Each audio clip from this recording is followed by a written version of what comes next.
में यहाँ उपस्थित हैं और इस जरूरी कार्यभार को अंजाम देने के लिए हमारे बीच में हैं। मैं आपका स्वागत करता हूँ। मैं स्वागत करता हूँ RM लोढ़ा साहब का, जो प्रोफेसर व्यास जी के गुरुजी भी रहे, उनके सहकर्मी भी रहे और मेरे विश्वविद्यालय टेन्योर के दौरान हम भी थोड़े समय के लिए सहकर्मी रहे। आप मेमोरियल लेक्चर्स की सीरीज़ में लगातार भागीदारी करते रहे हैं और आज भी उन्होंने प्रतिबद्धता दिखाई और हमारे बीच में मौजूद हैं। स्वागत है सर आपका। मैं हमारे साथी हिमांशु पंड्या जी, जो आजकल ख़ास तौर से पिछले एक दशक से हमारे बीच में नहीं हैं और वो उस प्रतिबद्धता के कारण नहीं हैं जो हम उन विचारों के प्रति दिखा रहे हैं जो व्यास जी का आदर्श थे, उनके मूल्य थे। मैं उनका भी यहाँ आज उनका कोई और भी कार्यक्रम, उनको लखनऊ वगैरह कहीं वाराणसी शायद जाना था या जाना है, उस बीच में अपना रिशेड्यूलिंग करके वो आए। मैं उनका यहाँ स्वागत करता हूँ। मैं हमारे बीच में पठान साहब, जो मेरे कलीग भी रहे एक्साइज डिपार्टमेंट में और यहाँ के उदयपुर के सामाजिक जीवन में, लोकतांत्रिक जीवन में लगातार भागीदारी करते हैं, उनका भी मैं यहाँ स्वागत करता हूँ। और आप सबसे ज़्यादा, आप सभी शहर के जो बुद्धिजीवी लोग, वरिष्ठ लोग, लोकतांत्रिक प्रक्रियाओं और भारत के संविधान के प्रति प्रतिबद्ध लोग जो यहाँ उपस्थित हुए हैं, आप सभी का स्वागत करता हूँ। साथियों, ये जो कार्यक्रम हम कर रहे हैं, ये एक यात्रा है, ये औपचारिकता नहीं है। ये वो यात्रा है जिसको संघर्षों के रूप में प्रोफेसर RN व्यास, जो हमारे वरिष्ठ साथी थे, अपने जीवन भर के संघर्षों के जरिए की है।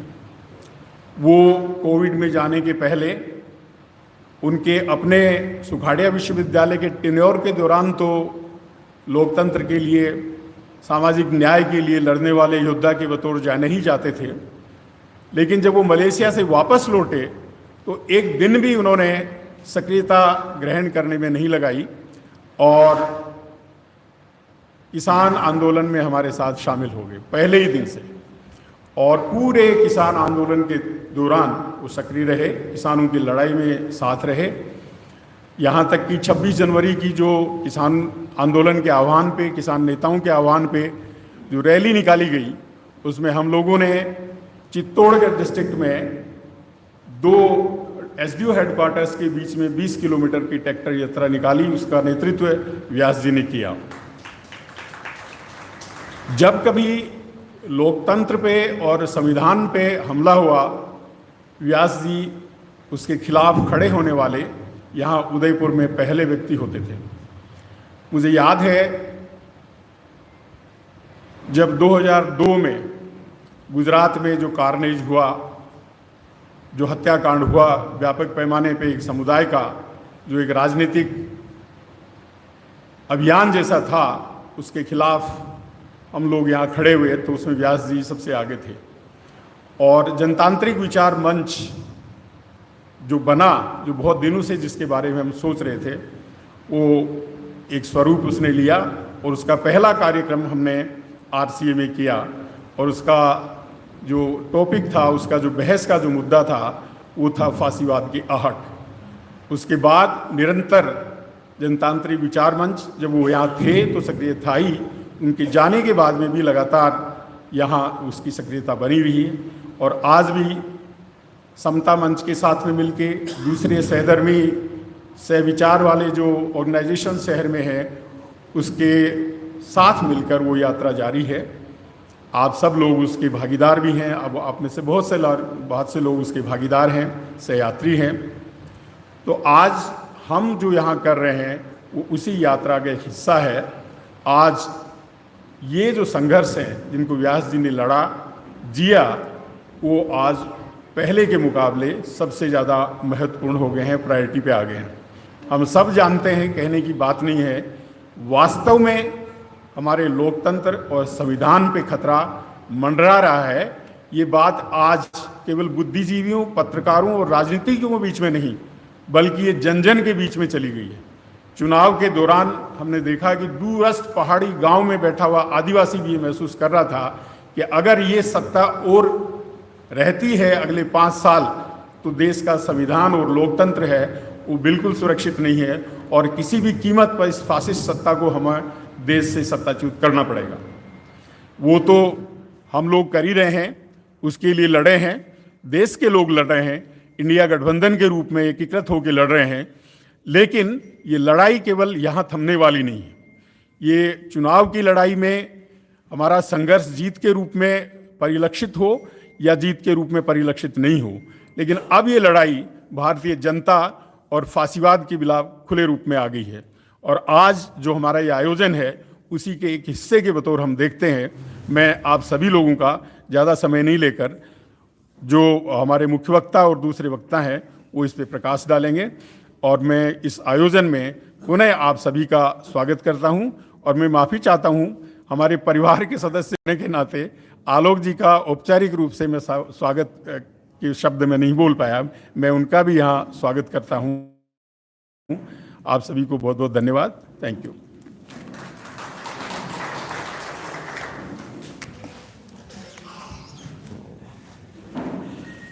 बहुत बहुत धन्यवाद चौधरी साहब। समय भी हमारी परीक्षा लेता है और आज बिजली तो लगातार परीक्षा ले ही रही है, लेकिन इन सारे संकटों के बीच खड़े रह कर के अपनी बात को ताकत से कहना और असरदार ढंग से कहना, ये बात भी हमने सीखी है। तो मैं ऐसे समय में और ऐसे कठिन समय में लगातार अपनी लेखनी से अपनी बात कहने वाले हमारे साथी डॉक्टर हिमांशु पंड्या जी को अभी आमंत्रित करता हूं। जब भी कठिन समय होता है और मैं संयोजन कर रहा होता हूं तो मैं हिमांशु जी को ही याद करता हूं। तो आप प्लीज़ पधारें और अपना उद्बोधन प्रदान करें। साथी हिमांशु।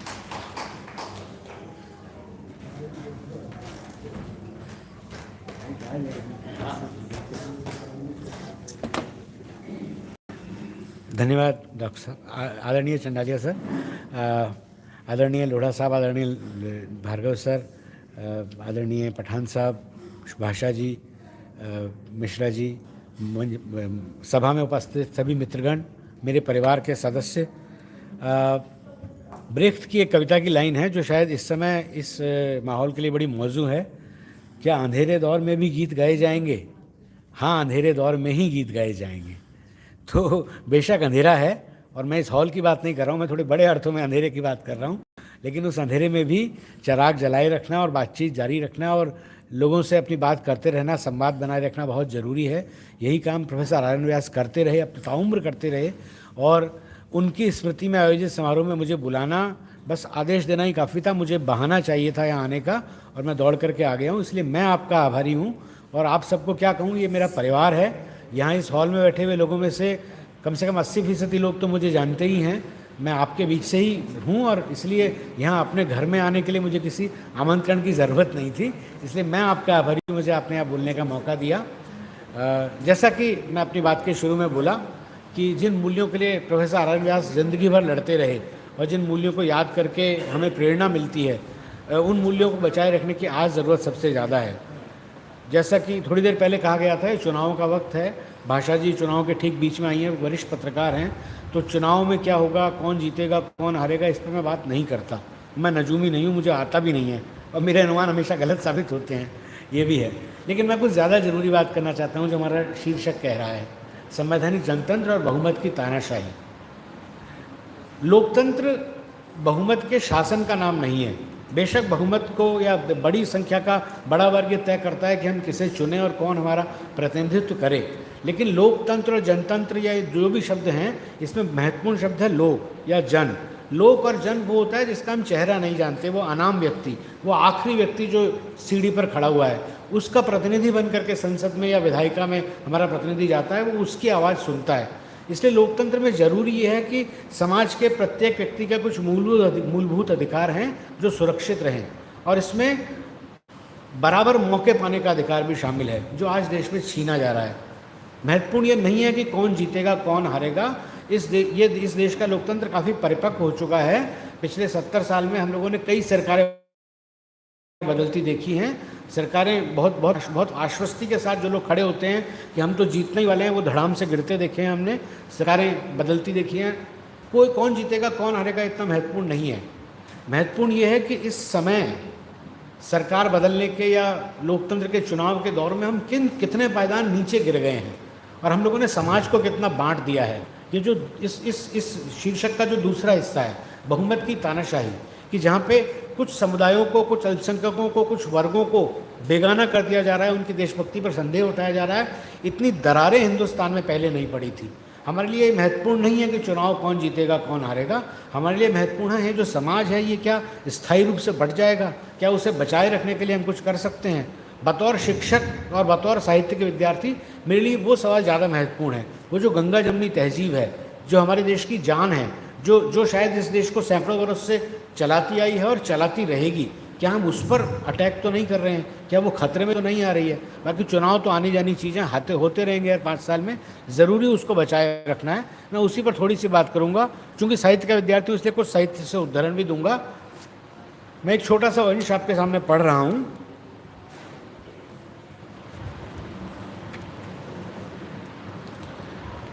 यह एक बहुत प्रसिद्ध व्यक्ति का लिखा हुआ है, मैं नाम उनका बाद में बोलूँगा। ये किताब है अपनों के बीच अजनबी, जो फरीद खान की लिखी हुई है। ये बम्बई के मुसलमानों के बारे में है, लेकिन इसकी भूमिका जिस व्यक्ति ने लिखी है उसका नाम मैं आपको थोड़ी देर बाद बताऊँगा। इस भूमिका का सिर्फ पहला पैराग्राफ मैं आपको सुना रहा हूँ। मैं शुक्रगुजार हूँ कि हिंदुत्व ब्रिगेड ने मेरी मुस्लिम पहचान खोज निकाली। यह मैं अल्बर्ट आइंस्टाइन के उन शब्दों से प्रेरित होकर लिख रहा हूँ जो उन्होंने 1935 के आसपास प्रिंसटन में रहते हुए अपने यहूदी समुदाय पर हुए अत्याचारों को याद करते हुए लिखा था। ये शब्द मैं बहुत गुस्से के साथ दोहरा रहा हूँ। जब मेरी भारतीय पहचान को पूरी तरह से नकारते हुए मुझे सिर्फ एक मुसलमान की पहचान तक महदूद कर दिया गया है और ऐसा महसूस करवाया जा रहा है कि मुझे उस जगह नहीं रहना चाहिए जो मेरा घर है। लेकिन मेरे साथ ऐसा कोई नहीं कर सकता है। जिस देश में मेरी 5 पुश्तों ने जन्म लिया और जहाँ की मिट्टी में वे सभी दफन हैं, वहाँ मैं पैदा हुआ, बड़ा हुआ और मुझे देश से प्रेम करना सिखाया गया, उस देश में अगर ज़रूरत पड़ी तो मैं अपने हक़ के लिए लड़ूंगा और सच को सच कहूँगा। पिछले 2 सालों के तजुर्बे के बाद मुझे ये बात शिद्दत से समझ आई कि आपको किसी धार्मिक समुदाय का होने की वजह से सताया जाना आपकी सामाजिक हैसियत के लिए सताए जाने से कुछ कम नहीं है। जैसा कि मैंने कहा, यह बहुत तकलीफ़ के साथ कही गई बात है और हम इसको पढ़ते हुए आप कल्पना कर सकते हैं किसकी कही हुई बात है। यह भूमिका लिखी है हमारे फिल्म इंडस्ट्री के मशहूर अभिनेता और शायद हमारे सबके दुलारे अभिनेता नसीरुद्दीन शाह ने। उनकी ये पंक्तियाँ हैं। ये एक ऐसे अभिनेता हैं जिनको कि अगर उनका नाम हटा दें तो शायद आप उनकी मुस्लिम पहचान ढूंढ भी न पाएंगे उनके पूरे पर्सोना से, लेकिन उनको ये एहसास करवाया गया और इसको लेकर के जो तकलीफ़ हुई, और ये उन्होंने कहा पिछले 2-3 साल में हुआ है उनके साथ। ऐसा क्या बदल गया हिंदुस्तान में कि जिसके चलते नसीरुद्दीन शाह को ये कहने के लिए मजबूर होना पड़ा। ये नसीरुद्दीन शाह के लिए अपने आप से पूछने वाली बात नहीं है, ये बतौर नागरिक हम सब के लिए शर्म से सर झुका लेने वाली और अपने आप से सवाल करने की बात है कि राजनीतिक मतविभिन्न में क्या हमने कुछ बेसिक प्रिंसिपल्स या कुछ मूलभूत मूल्य खो तो नहीं दिए इस समाज के, जो इस समाज को बचाए रखेंगे, इस समाज को आगे तक ले जाएंगे। ये बहुत महत्वपूर्ण सवाल है। आज 10 मई है। यदि आप में से कोई इतिहास में रुचि रखते हैं तो आपको पता होगा आज का दिन बहुत महत्वपूर्ण है। आज से 167 साल पहले आज ही के दिन एक सिपाही जिसका नाम मंगल पांडे था, उसने बैरक में पहली बार विद्रोह का झंडा बुलंद किया था और 1857 की क्रांति की शुरुआत 10 मई 1857 से हुई थी। और 1857 की क्रांति आज के दिन को याद करने का बहुत अच्छा अवसर है, क्योंकि 1857 की क्रांति वो महत्वपूर्ण मौका था जब भारत के हिंदुओं और मुसलमानों ने मिल करके इस देश के असली शोषकों अंग्रेज़ों को लड़ाने के लिए कमर कसी थी। इस देश में धर्मनिरपेक्ष संघर्ष की लंबी विरासत रही है आज़ादी की लड़ाई, और उसका सबसे गौरवशाली अध्याय है 1857 की लड़ाई, जिसके अंदर रानी लक्ष्मीबाई थी तो बेगम हज़रत महल भी थी, जिसके अंदर बागी सिपाही थे तो उन्होंने अपने बादशाह के रूप में बहादुर शाह जफ़र को चुना था और उन्होंने उनका नेतृत्व किया था, जिसके अंदर तात्या टोपे थे तो दूसरी ओर अजीमुल्ला खान भी थे, जिन्होंने आज़ादी की लड़ाई का कौमी तराना लिखा था। मैं 1 मिनट के लिए आपको वो सुनाना चाहता हूँ, मैं वो लेकर के आया हूँ आज के दिन खास तौर पे।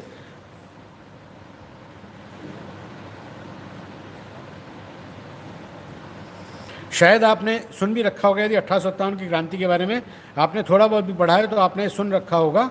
ये गीत 1857 की क्रांति में सिपाही, बागी सिपाही सब मिलकर के गाया करते थे, और ये अजीमुद्दौला खान ने लिखा था कौमी तराना। ये हमारे देश का पहला कौमी तराना है। हम हैं इसके मालिक, हिंदुस्तान हमारा, पाक वतन है कौम का, जन्नत से भी प्यारा। मैं गा नहीं सकता, मेरी आवाज़ ख़राब है, लेकिन ये गीत है मूलतः।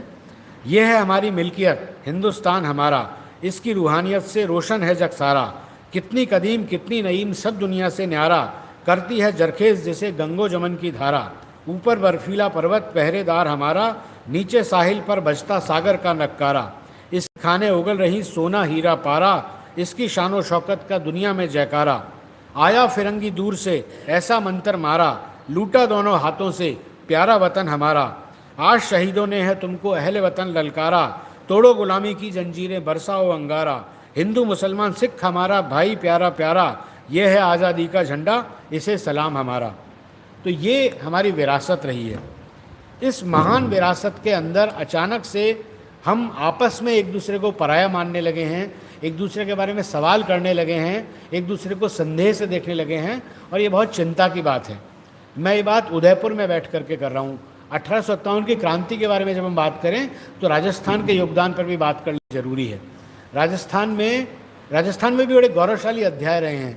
अहुआ एक जगह है जोधपुर के पास, अहुआ के जो सामंत थे उन्होंने बहुत बड़े पैमाने पर विद्रोह किया था, और फिर मेवाड़ के लोग भी गौरव कर सकते हैं। जब अहुआ के वो छुप रहे थे, जब उनको अंग्रेज़ों ने हरा दिया था, तो उनको और बहुत सारे मध्य प्रदेश और महाराष्ट्र के बहुत सारे बागियों को, मेवाड़ में खासतौर पे सलूम्बर और कोठारिया है ना, इन रियासतों में जगह दी गई थी। बहुत महीनों तक छुपाया गया था। तात्या टोपे भी बहुत समय तक, कोटा बूंदी के इलाकों में भी छुपाया गया था। करौली के मेहराब खान पठान को मैं याद करना चाहता हूँ। 15 अक्टूबर 1857 को जब कोटा बैरक में विद्रोह हुआ था तो मेजर बर्टन की उन्होंने हत्या की थी। और हालांकि बताना थोड़ा क्रूर लगता है, पर वो युद्ध उसी तरह का युद्ध था। उसमें बागियों को भी मार करके तोप के साथ लटका दिया गया था। इसलिए मुझे बताने की इजाज़त दीजिए। मेजर बर्टन की हत्या करने के बाद उस पर नोक पे, तलवार की नोक पे उनका सर लेकर के घूमे थे, और उन्होंने बताया था कि अंग्रेज हराए जा सकते हैं, अंग्रेज विजित नहीं है। मतलब उनकी अपराजयता को ध्वस्त करने के लिए उस तरह प्रदर्शन शायद उस समय जरूरी रहा होगा जो मेहराब खान पठान ने किया था। या नीमच थानी में छावनी मोहम्मद अली बेग ने विद्रोह का झंडा बुलंद किया था। या देवली के अंदर मीर आलम खान थे। और ये खास बात है बतानी जरूरी कि टोंक के नवाब तो चूँकि अंग्रेज़ों का साथ दे रहे थे, ये टोंक नवाब के मामा थे, इन्होंने उस समय विद्रोहियों का साथ दिया था। तो राजस्थान में 1857 की लड़ाई में विद्रोह की बड़े राजाओं ने तो नहीं, लेकिन कई सारे रियासत के ठिकानेदारों ने, कईयों ने साथ दिया था। और हमारे यहाँ सूर्यमल मिश्रण जैसे कवि हुए हैं जिन्होंने वीर सतसई लिखा था, जिन्होंने कि इतने वीरता, इतना शानदार तरह से उन सब राजाओं की खबर ली है जिन्होंने अंग्रेज़ों का साथ दिया। वो चारण थे, लेकिन उन्होंने सच्चा चारण धर्म निभाया। एक बार मुझे याद है, हमारे बीच में भी बैठे नहीं हमारे मित्र संदीप चारण, एक बार फेसबुक पे मैंने व्यंग्य से चारण जैसा हम लिख देते ना कि ये क्या चारण भाट परंपरा है, वो लिख दिया था। उन्होंने काफ़ी मेरे से बहस की, बिल्कुल भी, लेकिन उन्होंने कहा कि कहीं ना कहीं मैं एक तरह का कास्टिस्ट अप्रोच रख रहा हूँ, जाति पर टिप्पणी कर रहा हूँ, और मुझे लगा कि शायद मैं गलती पर हूँ। उस दिन के बाद मैं शब्द का इस्तेमाल ध्यान से करता हूँ। तो चारण के रूप में ऐसी परंपरा भी है जिन्होंने वंश भास्कर रुक गया था क्योंकि राजा अपने मन का लिखवाना चाहता था और चारण ने लिखने से मना कर दिया था। तो वीर सतसई जैसा गौरवशाली अध्याय रहा है। हम राजस्थान के लोग धर्मनिरपेक्ष लेकिन अपराजेय साहसी परंपरा के अनुयायी लोग हैं। हम लोग आपस में लड़ने वाले लोग नहीं हैं। जब मैं यहाँ उदयपुर में रहता था और मैं और डॉक्टर चंडारिया मिलकर के राजस्थान साहित्य अकादमी की मासिक पत्रिका मधुमती का संपादन कर रहे थे, तो उसकी प्रेस के लिए हम लोग स्वदेशी ऑफसेट में जाया करते थे। स्वदेशी ऑफसेट खेरादीवाड़ा में एक जगह है जहाँ पे वो प्रेस है, जहाँ पे हम लोग बैठ के वो पूरा काम करते थे। हमने कितनी चाय पी होंगी और कितने घंटे साथ बिताए, उसकी कोई गिनती नहीं है हम दोनों ने साथ में मिलके। लेकिन खास बात जो मैं बताने जा रहा हूँ वो अभी पूरी नहीं हुई। उस हवेली का नाम है 17वें उमराव की हवेली। ये मुझे वहाँ रहते हुए पता चला, वो लिखा हुआ नहीं है, कहीं मिट गया है नाम, लेकिन 16 उमरावों के बाद 17वें उमराव का दर्जा मेवाड़ के राजा ने एक मुस्लिम व्यक्ति को दे रखा था। वो 17वें उमराव थे। वो उतनी ही इज्जत और उनको प्रतिष्ठा हासिल थी इस शहर के अंदर जितनी बाकी 16 उमरावों की थी। 17वें उमराव की हवेली आज भी मौजूद है, उसको देख सकते हैं, हमारी परंपरा की निशानी है। उस देश के अंदर, इस गौरवशाली राजस्थान के अंदर, इस राज्य में, इस देश में यदि आज धर्म के नाम पे हमको लड़ाया जाता है और ऐसी वाहियात खबरें पैदा की जाती हैं। 2 दिन से एक खबर लगातार तैर रही है, आपने शायद पढ़ी होगी कि मुस्लिम आबादी बहुत तेज़ी से बढ़ रही है। वो उन्होंने 45% का आंकड़ा देकर के आपको एकदम चौंका दिया है कि इससे लगता है वो 3 गुना तेज़ी से बढ़ रहे हैं। जबकि सच बात यह है कि 2021 की जनगणना हुई ही नहीं है। हम लोग मांग कर करके हार गए हैं कि जनगणना होनी चाहिए, न सिर्फ जनगणना होनी चाहिए बल्कि जातिगत जनगणना भी होनी चाहिए, किसको कितना समाज में प्रतिशत है स्पष्ट पता चले, ताकि, लेकिन जनगणना ही नहीं करवाई। वो जनगणना जो इतने बरसों से, इतने दशकों से तमाम तमाम मुश्किल हालातों के बीच में भी, आज़ादी की लड़ाई के दौरान भी, हर दौर में अंग्रेज़ों ने भी और आज़ाद भारत के शासकों ने भी जारी रखी, वो 2021 में रुक गई। और उसके बाद बिना संख्या गिताए सिर्फ प्रतिशत के आधार पर एक भ्रमित करने वाला आपको आंकड़ा दिया जा रहा है, जबकि 2011 तक की जनगणना के आधार पर बहुत स्पष्ट रूप से कहा जा सकता है कि प्रत्येक जाति और धर्म की जो जन्म दर है वो जैसे जैसे शिक्षा और चेतना बढ़ रही है वैसे वैसे समय के साथ घटती जा रही है। मैं आज ही एबीपी न्यूज़ की एक रिपोर्ट देख रहा था, आप चाहें तो मैं जनतांत्रिक विचार मंच के ग्रुप में वो डाल भी दूंगा। बेशक मुस्लिम जन्म दर थोड़ी सी ज़्यादा है और उसके हिसाब से यदि आप उस जन्म दर से तुलना करेंगे कि वो 24% है और 16% है, तो शायद 470 साल बाद सन 2485 के आसपास जाकर के बराबर होंगे। लेकिन इसमें एक पेंच है, वो ये है कि जन्म दर हर दशक में घटती भी जा रही है। यदि आप उस घटने वाली वृद्धि को देखेंगे तो मुस्लिम की घटने की दर हिंदुओं की घटने की दर से तेज़ है, और यदि आप उसको अनुमान में ले लेंगे तो मुस्लिम दरअसल कम होते जाएंगे, क्योंकि इसका जन्म दर का ताल्लुक धार्मिक मतों से है ही नहीं। इसका सीधा ताल्लुक हमारी शिक्षा और चेतना से है। जैसे जैसे वो बढ़ेगी वैसे वैसे घटेगी। किसको शौक़ है हिंदुस्तान में कि वो जनसंख्या बढ़ा करके अपने समुदाय को बढ़ाने का सोचे, लेकिन जब आपके दिमाग में हिंदू मुस्लिम डाल दिया जाएगा, इस तरह के भ्रमित कर देने वाले आंकड़े आपको डाले जाएंगे, उसका कोई विरोध करे तब तक तो वोट डल जाएंगे, सब हो जाएगा और अपना काम हो जाएगा। तो इस तरह के तमाम रोज़ कोई नए वाक़यात चल रहे हैं। बेशक इस देश में पहले से भी एक खास वर्ग रहा है जो आपको धार्मिक आधारों पर बांटने की कोशिश करता रहा, आज़ादी की लड़ाई के दौरान भी और आज़ादी के बाद भी। रामचंद्र गुहा की किताब जो है, जो आज़ादी के भारत का इतिहास, गांधी के बाद और भारत नेहरू के बाद, ये दोनों किताबें जो बहुत बेहतर, India after Gandhi and India after Nehru, post independent India की जो एक अच्छी हिस्ट्री पेश करती है, उसमें उन्होंने बहुत विस्तार से वर्णन किया है। मैं उस समय पैदा नहीं हुआ था, लेकिन अभी यहाँ तो कोई बहुत वृद्ध लोग बैठे हैं, उन्हें याद होगा स्वामी करपात्री महाराज के नेतृत्व में संसद को घेरा था जब अंबेडकर ने हिंदू कोड बिल लेकर के आया था जो महिलाओं को विशेष अधिकार प्रदान कर रहा था। और स्वामी करपात्री चेहरा थे, उनके पीछे आरएसएस, जनसंघ और विश्व हिंदू महासभा और एक और पार्टी होती थी, स्वतंत्र पार्टी उस ज़माने में। ये तीनों चारों संगठन शामिल थे, लेकिन उनकी ताकत बहुत कम थी, तो स्वामी करपात्री उनका नेतृत्व कर रहे थे। सबसे चुभने वाली बात मैंने अभी तक बोली नहीं इस घटना के संदर्भ में, वो ये थी, स्वामी करपात्री ने ये कहा कि डॉक्टर बाबा साहब भीमराव अंबेडकर को हिंदुओं का नियम बनाने का अधिकार ही नहीं है, क्योंकि वो दलित हैं, इसलिए वो कैसे बना सकते हैं हिंदुओं के नियम। तो ये आधार था जिसके आधार पर कहा गया कि हिंदुओं के नियम सिर्फ ब्राह्मण बना सकते हैं, क्योंकि वो संहिताओं के निर्माता हैं। और इसके आधार पे तो ये जो पूरा एक खड़ा किया जा रहा है नैरेटिव के, जिसमें दलितों को मुस्लिमों के खिलाफ खड़ा करने की कोशिश की जा रही है। याद रखिए, हिंदू राष्ट्र मनुस्मृति को अपना आधार मान के चलता है। मनुस्मृति मूलतः है दलितों के सर पर पांव रख के आगे बढ़ने वाली व्यवस्था है। इसलिए जो इस देश के मूलभूत वंचित हैं उन्हें आपस में लड़ा करके आगे बढ़ना, मूलतः तो मार्क्सवाद हमको यही पढ़ाता है। गरीबों को आपस में जाति धर्म के नाम पे बांटे रखिए और उसके आधार पे पूंजीपति अपने हितों को एक रखें। तो ये आपको सीधा सीधा साफ सच होता दिखाई दे रहा है हिंदुस्तान के संदर्भ में, और हमें आपस में मजहब के नाम पर लड़ाया जाता है। मैं एक दो उदाहरण और देना चाहूँगा। एक बहुत प्रसिद्ध लेखक हुए हैं हिंदी के, डॉक्टर राही मासूम रज़ा। डॉक्टर राही मासूम रज़ा के बारे में आप बहुत सारे लोग जानते होंगे। बहुत सारे लोग शायद उन्हें महाभारत के स्क्रिप्ट राइटर के रूप में जानते होंगे। महाभारत के संवाद उन्होंने लिखे थे। इस देश का सबसे बड़ा महत्वपूर्ण धार्मिक ग्रंथों में से एक महाभारत, जो जब टीवी पे आता था तो मेरे बचपन की बात है तो सड़कें खाली हो जाती थी, वो डॉक्टर राही मासूम रज़ा ने लिखे थे। मैं समय हूँ करके एक नई डिवाइस उसमें डेवलप की गई थी, एक नया तरीका था जिसके ज़रिए पूरा कथा को आगे बढ़ाया जाता था। डॉक्टर राही मासूम रज़ा ने B.R. चोपड़ा जो उसके संपादक, जो उसके प्रोड्यूसर थे, उनसे मना कर दिया था कि मैं महाभारत के संवाद लिखने के लिए काबिल नहीं। डॉक्टर राही B.R. तब तक ये बात मीडिया में फैल गई थी और B.R. चोपड़ा साहब के पास बहुत सारे खत आए जिसमें लिखा कि सारे हिंदू मर गए थे क्या कि एक मुसलमान को महाभारत के संवाद लिखने के लिए चुना। और ये बात मैं हवा में नहीं कर रहा हूँ, सीन 75 नाम की किताब है राही मासूम रज़ा की, उसके अंदर ये पूरा उल्लेख उन्होंने कर रखा है। तो B.R. चोपड़ा साहब ने कुछ नहीं किया, वो सारे खतों का पुलिंदा ले जा करके राही मासूम रज़ा के सामने रखा और इनको पढ़ लीजिए, फिर तय कीजिए कि आपको क्या करना है। और उन सबको पढ़ने के बाद राही मासूम रज़ा ने कहा, बरखुरदार अब हमने तय कर लिया है, महाभारत का के संवाद अब हम ही लिखेंगे। और उसके बाद उन्होंने लिखे, और क्या खूब लिखे हो तो दुनिया जानती है। लेकिन मैं उनका जिक्र किसी और सिलसिले में कर रहा था। बात है उनके उपन्यास आधा गाँव की। आधा गाँव में एक चरित्र है फुन्नन मियाँ। मैं साहित्य का विद्यार्थी हूँ, इसलिए साहित्य के उदाहरण बार बार मेरे बोलने में आते हैं। फुन्नन मियाँ उसमें एक बहुत ज़बरदस्त चरित्र है। यदि आपने आधा गाँव नहीं पढ़ा है तो एक बेहतरीन क्लासिक से आप लोग अभी तक वंचित हैं, आप उसे ज़रूर पढ़िए। मेरा सभी साहित्य प्रेमियों से अनुरोध है। आधा गाँव हिंदुस्तान के सबसे अच्छे उपन्यासों में से एक है।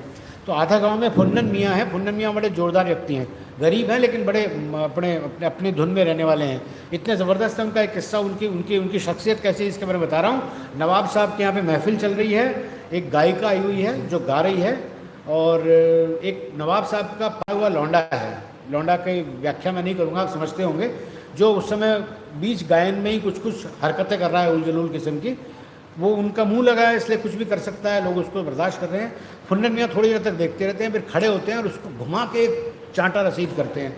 इतना ज़बरदस्त कि उसके गाल पे छप जाता है। महफिल में एकदम जो हंसी मजाक चल रहा था, ठट्टा था, थम जाता है। मारने के बाद वो पलटते हैं और शांति से कहते हैं, भाई वो गालिब की गज़ल गा रही थी। उसके बाद नवाब साहब को सारे गांव के लोग आके समझाते हैं कि फुन्नन मियाँ ने थप्पड़ उस लौंडे के नहीं मारा है, आपके मुंह पे मारा है। लेकिन नवाब साहब कुछ नहीं कहते, कहते हैं कि बात तो सही कही थी, गालिब की गज़ल के बीच में ऐसी बेअदबी कैसे हो सकती है, और उनकी दोस्ती नहीं टूटती है। और ये फुन्नन मियाँ, इनका बेटा आज़ादी की लड़ाई में शहीद हुआ है, और वहाँ पे बड़े स्वतंत्रता सेनानी आए हैं। कहाँ? उस गाँव में, गंगौली में। और गंगौली में जब बड़े स्वतंत्रता सेनानी आए हैं तो आकर के बता रहे हैं देश आज़ाद होने जा रहा है, इतने लोगों ने शहादत दी, ये हुई वो हुई। वो बोलते रहते हैं, काफ़ी देर हो जाती है, नाम नहीं आता है। तो फुन्नन मियाँ नीचे से खड़े हो जाते हैं और फुन्नन मियाँ कहते हैं कि वो अवधी में बोलते हैं, मुझे एग्जैक्टली लाइन याद नहीं है, कि वो हिंदी में ही बता देता हूँ मैं। वो कहते हैं कि अरे आप काफ़ी देर से नाम ले रहे हैं, लगता है आपको किसी ने बताया नहीं, यहाँ हमारा बेटा भी शहीद हुआ था। और वो वहाँ पे कहानीकार लिखता है कि बड़े हास्यास्पद लग रहे हैं, वो एक टोपी का फुन्ना लगाया है, उन्हें लग रहा है कि उनका सम्मान होगा। ऐसे कितने गुमनाम शहीद थे। और ठीक उस जगह पर जब फुन्नन मियाँ अपने बेटे की शहादत के बारे में बताते हुए उस उपन्यास के सबसे साहसी चरित्र एकदम कारुणिक हो जाते हैं, ठीक उसी समय राही मासूम रज़ा उस उपन्यास में मध्यांतर कर देते हैं। ये हिंदी का अकेला ऐसा उपन्यास होगा जिसके अंदर लेखक ने अपनी भूमिका उपन्यास के शुरू में नहीं बल्कि बीच में लिखी है। वहाँ उपन्यास में राही मासूम रज़ा बीच में रुक करके अपनी भूमिका लिखने लग जाते हैं, और उस भूमिका का एक छोटा सा हिस्सा मैं आपको पढ़ के सुना रहा हूँ। बहुत लंबी भूमिका है, लेकिन वो क्यों तोड़ी? वो इसलिए तोड़ी मेरे हिसाब से क्योंकि फॉर्म के लेवल पे राही मासूम रज़ा ने वो करके दिखाया जो हिंदी के किसी बड़े लेखक ने नहीं करके दिखाया, जो हिंदी की पूरी कविता में नहीं मिलता है। 48, 49, 50, 51, 55 तक लंबे अरसे तक हिंदी साहित्य पर इस बात का बहुत बड़ा दोष दिया जा सकता है, हिंदी साहित्य ने आज़ादी का गुणगान तो किया, लेकिन हिंदी की एक भी बड़े कवि की कविता नहीं है जिसमें बंटवारे की पीड़ा हो। बंटवारे की पीड़ा एक मुसलमान ने भोगी थी, इसलिए उसने उपन्यास के बीच में बंटवारा दिखाया, ऐसा मुझे लगता है। तो मैं वो छोटा सा हिस्सा आपके सामने पढ़ रहा हूँ, जो राही मासूम रज़ा की आवाज़ सुनते हुए आपको शायद ऐसा लगे कि जो बात सन 2023 में नसीरुद्दीन शाह कह रहे हैं, वो बात 60 साल पहले राही मासूम रज़ा भी कह चुके थे। मैं सुना रहा हूँ आपको। जनसंघ का कहना है कि मुसलमान यहाँ के नहीं हैं, मेरी क्या मजाल कि मैं उससे झुठलाऊँ, मगर ये कहना ही पड़ता है कि मैं गाज़ीपुर का हूँ। गंगौली से मेरा संबंध अटूट है, वह एक गांव ही नहीं है, क्योंकि मेरा घर भी है। घर यह दुनिया की हर बोली, हर भाषा में उसका सबसे खूबसूरत शब्द है।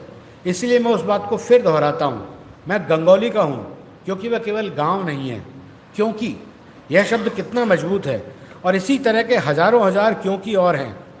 क्योंकि कोई तलवार इतनी तेज नहीं हो सकती कि इस क्योंकि को काट दे, और जब तक यह क्योंकि जिंदा रहेगा मैं सैयद मासूम रज़ा आबदी गाज़ीपुर का ही रहूँगा, चाहे मेरे दादा कहीं के हों, और किसी को मैं ये हक नहीं देता कि वह मुझसे कहे राही तुम गंगौली के नहीं हो, इसलिए गंगौली छोड़कर मिसाल के तौर पर रायबरेली चले जाओ।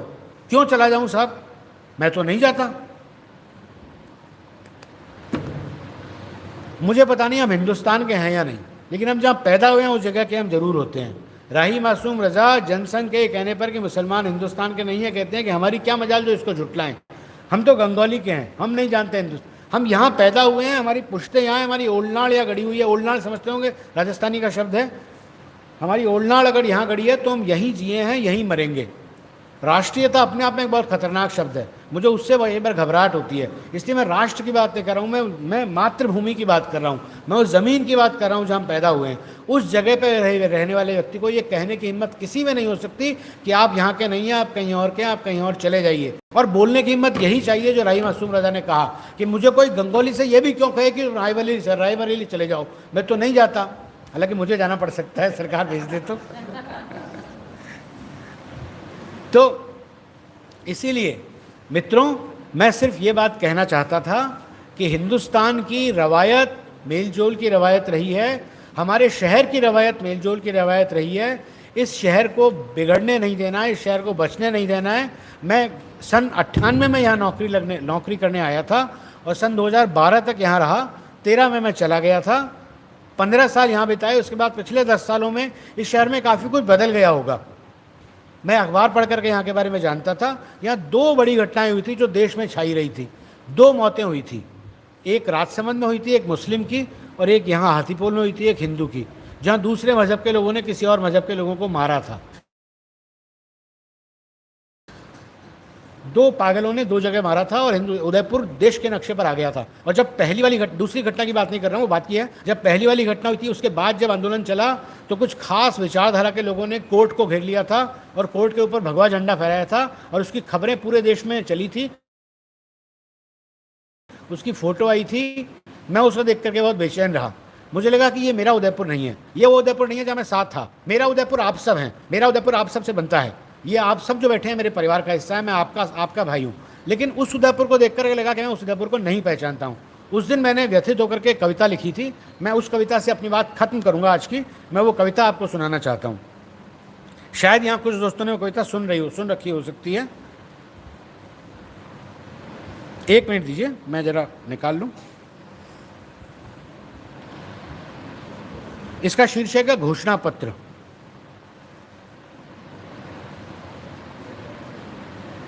मैंने आपको संदर्भ बता दिया जिस संदर्भ में मैंने कविता लिखी थी।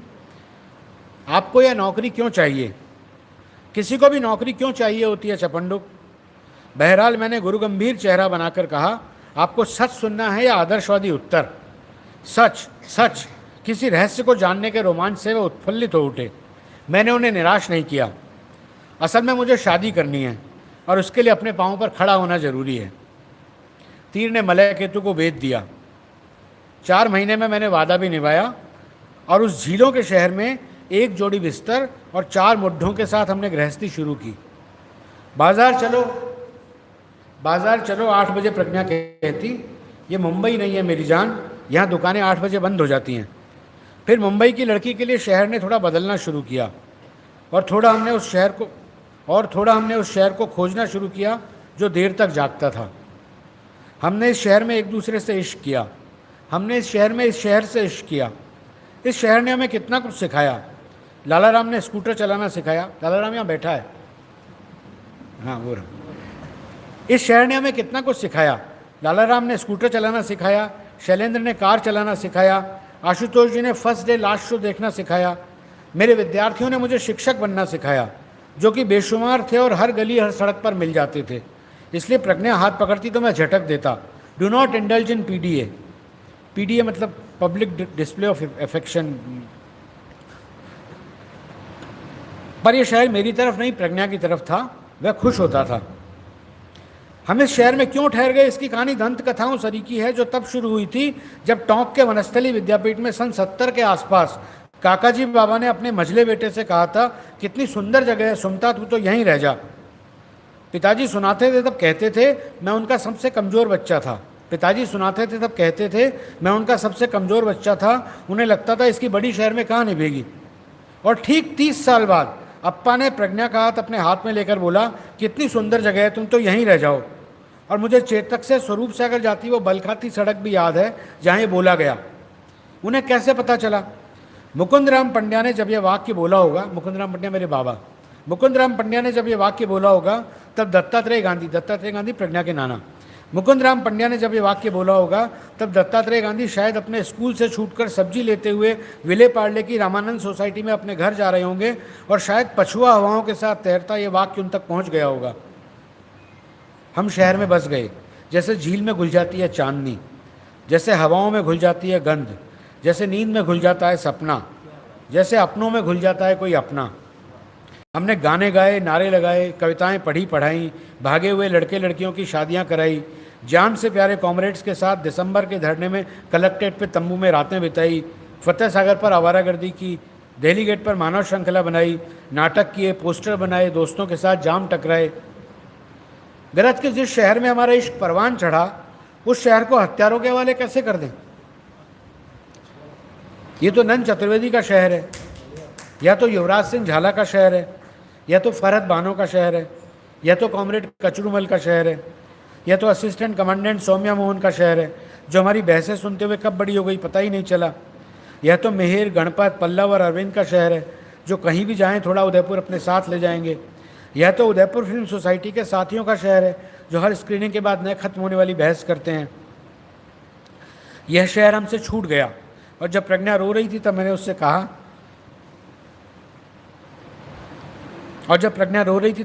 कहा कि जगह से मुँह मत रखो, नई जगह पर नई दोस्तियाँ होंगी। तब से कभी नहीं बताया कि मैं कहाँ से आया, कोई भी कहीं से आया आपको मतलब, दाना पानी जहाँ मिले इंसान वहीं का, और जानना ही है तो मैं तो अपनी माँ के पेट से आया, आप आए होंगे किसी गौमुख से। यही कहा, भले लोगों से भी रुखाई से बात की। लेकिन प्रज्ञा सुनो, अब दावा ठोकने का वक्त आ गया है, सबको बता दो उदयपुर हमारा है।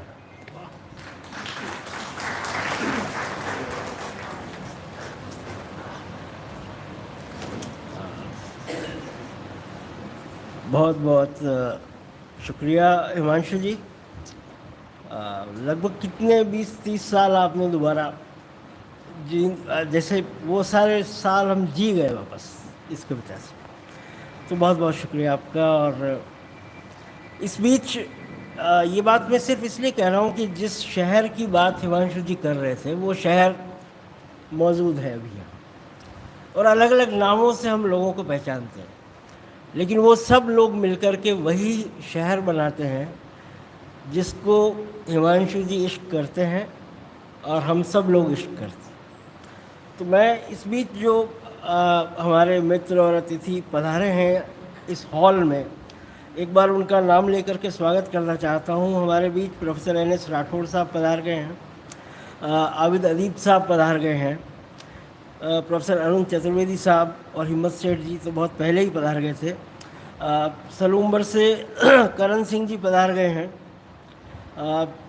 एडवोकेट रमेश गंदवाना साहब हैं, कॉमरेड राजेश सिंघवी जी हैं, विद्या भवन की हमारी यूनियन के नंद किशोर जी हैं, कॉमरेड DS पालीवाल जी हैं, पीयूष जोशी जी हैं, और भी बहुत सारे साथी और सर के बहुत सारे विद्यार्थी, याकूब साहब।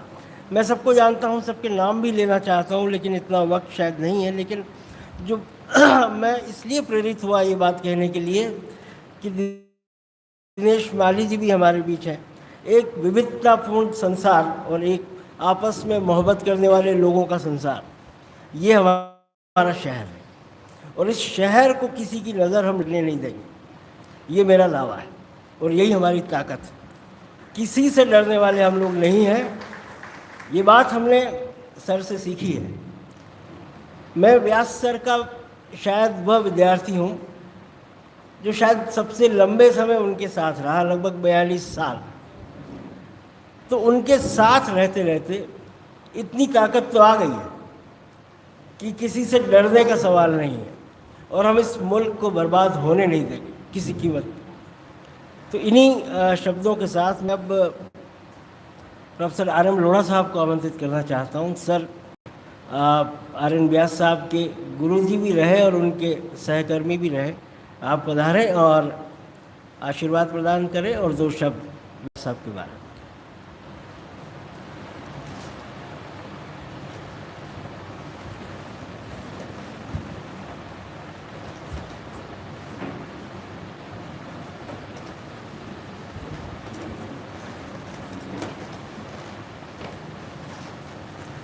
सम्मानित मंच और सभागार में विराजे हुए महानुभाव, मैं आप सबका हार्दिक स्वागत अभिनंदन करता हूं कि आज आप एक ऐसे व्यक्तित्व के बारे में यहाँ पर पधारे हैं जिनका सभी से संपर्क रहा है।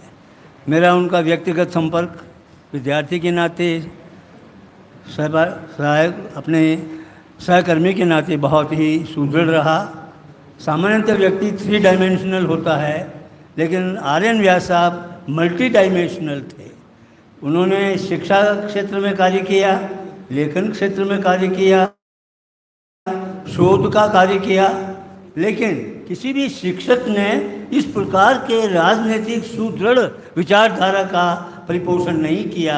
मैं आज उनको नमन करता हूँ कि प्रोफेसर व्यास ने वो नींव डाली उस विचारधारा की जिसकी झलक आज मैं किसी भी समिति के अध्यक्ष के रूप में देखने को मिलती है, किसी व्यक्ति परिवार के प्रमुख के रूप में मिलती है। मुझे बड़ा एक मल्टी डायमेंशनल स्वरूप यहाँ पर इस हॉल में दिखाई दे रहा है।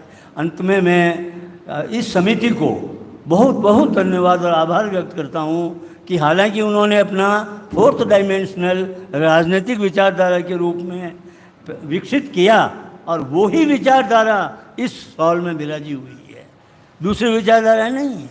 तो मैं आप सबको इसके लिए धन्यवाद देता हूँ। खास रूप से इसके अध्यक्ष बड़े सुदृढ़ हैं। यूँ तो वो वित्त नियंत्रक रहे हैं, लेकिन जन नियंत्रक बन गए, ये बड़ी खुशी की बात है।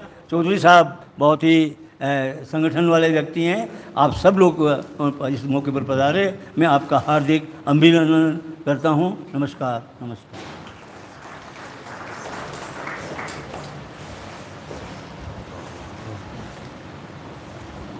धन्यवाद सर। और अब जिनका हम लोग इंतज़ार कर रहे हैं, जिनको सुनने का, दिल्ली से हमारे बीच पधारी हैं आज की मुख्य वक्ता भाषा सिंह। मैं उन्हें बहुत सम्मान के साथ आमंत्रित करता हूं कि आप पधारें और उद्बोधन प्रदान करें।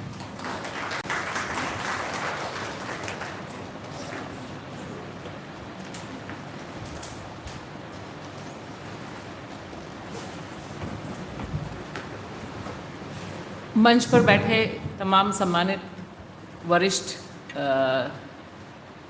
अतिथिगण और समिति जिसने ये आयोजन किया और मुझे ये मौका दिया कि मैं उदयपुर को दूसरे ढंग से देखूं, बिल्कुल दूसरा स्वरूप उदयपुर का। और जिस तरह से मैंने हिमांशु को भी सुना तो लगा कि एक दूसरी यात्रा है, जो बहुत अलग ढंग की यात्रा है और चिंताएं किस तरह से साझा होती हैं, किस तरह से स्वरूप गढ़ती हैं। तो मैं इस मौके पर यहाँ बुलाए जाने और आप सबके साथ रूबरू खड़े होकर जो चिंताएं हमारी हैं उन्हें हम कैसे देख सकते हैं, कैसे देखना चाहिए, इसका एक मौका मिलना बहुत मुझे लगता है कि आज के दौर में ज़रूरी है। और ये मौका आपने मुझे दिया और ख़ास तौर से एक ऐसे शिक्षक को जानने का मुझे मौका मिला। मेरे व्यक्तिगत जीवन में मेरे जो अध्यापक रहे उनकी बहुत बड़ी अहम भूमिका रही है। बहुत उन्होंने लखनऊ से लेकर दिल्ली और अलग अलग जगहों पे जो मेरी यात्रा रही, उसमें हाई स्कूल के बाद से जितने शिक्षक रहे, हाई स्कूल से शुरू होकर, वो तमाम याद रहे मुझे और बहुत से लोगों से जीवन पर्यंत रिश्ता अभी तक बना हुआ है। तो मैं यहाँ सोच रही थी कि वाकई ये बहुत खुशनसीबी की बात है कि हम एक टीचर को, एक प्रोफेसर को, एक सामाजिक कार्यकर्ता को इतनी जिंदा दिली के साथ याद रखते हैं। और ये याद रखना ही मुझे लगता है, जिस प्रोफेसर रविन्द्रनाथ व्यास जी की बात यहाँ पर हो रही है, उनके बहाने जो इस तरह के अनगिनत नगीने हैं समाज में, जो बहुत लंबा योगदान देते हैं, अलग अलग ढंग से योगदान देते हैं, तो ये एक अपने आप में बड़ी आश्वस्त करने वाली बात है। क्योंकि आज का दौर भीषण रूप से नौजवानों को अशिक्षित करने का दौर है। तो मुझे लगता है इस अशिक्षा के खिलाफ अगर हमें लड़ना है तो उसकी पहली कसौटी होनी चाहिए कि अच्छे शिक्षकों को हम याद करें, अपने दिल में रखें। तो आयोजकों को इसके लिए बहुत साधुवाद, बहुत शुक्रिया। और ये जो विषय है, ये विषय मुझे लगता है कि यहाँ पर जितने लोग आए हुए हैं सब अलग अलग संघर्षों की पृष्ठभूमि से हैं, लोगों को जानने वाले हैं और देश से मोहब्बत करने वाले लोग हैं जो यहाँ पर हैं, वतन से जिनको मोहब्बत है। सिर्फ उदयपुर से ही नहीं, वतन से मोहब्बत है। तो फलक बहुत बड़ा है, शायद इसीलिए हम सब यहाँ पर एक मंच पर एक कमरे के अंदर बैठे हुए हैं। और जो मुझे लगता है कि जिस तरह से विषय को क्वाइन किया गया है ये बहुत दिलचस्प है और बहुत ही मौजू है। और इसमें मुझे लगता है कि जो आयोजक हैं उन्होंने जिस तरह से सोचा होगा, कब ये डिसाइड किया तो मुझे पता नहीं, लेकिन ये भी बहुत ज़बरदस्त इत्तेफाक है कि फ़ोन पर ही सिर्फ बातचीत हुई और विषय सुनने के बाद और जिस तरह से आग्रह था, मुझे लग गया कि समय निकाल लिया जाएगा। हालांकि मुझे महाराष्ट्र चुनाव कवर करना है तो कल यहाँ से महाराष्ट्र ही जा रही हूँ मैं।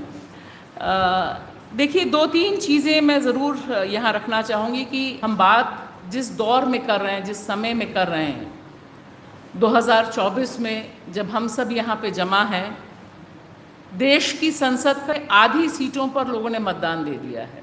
आप लोग मतदान दे चुके हैं, राजस्थान अपना मत सुरक्षित कर चुका है।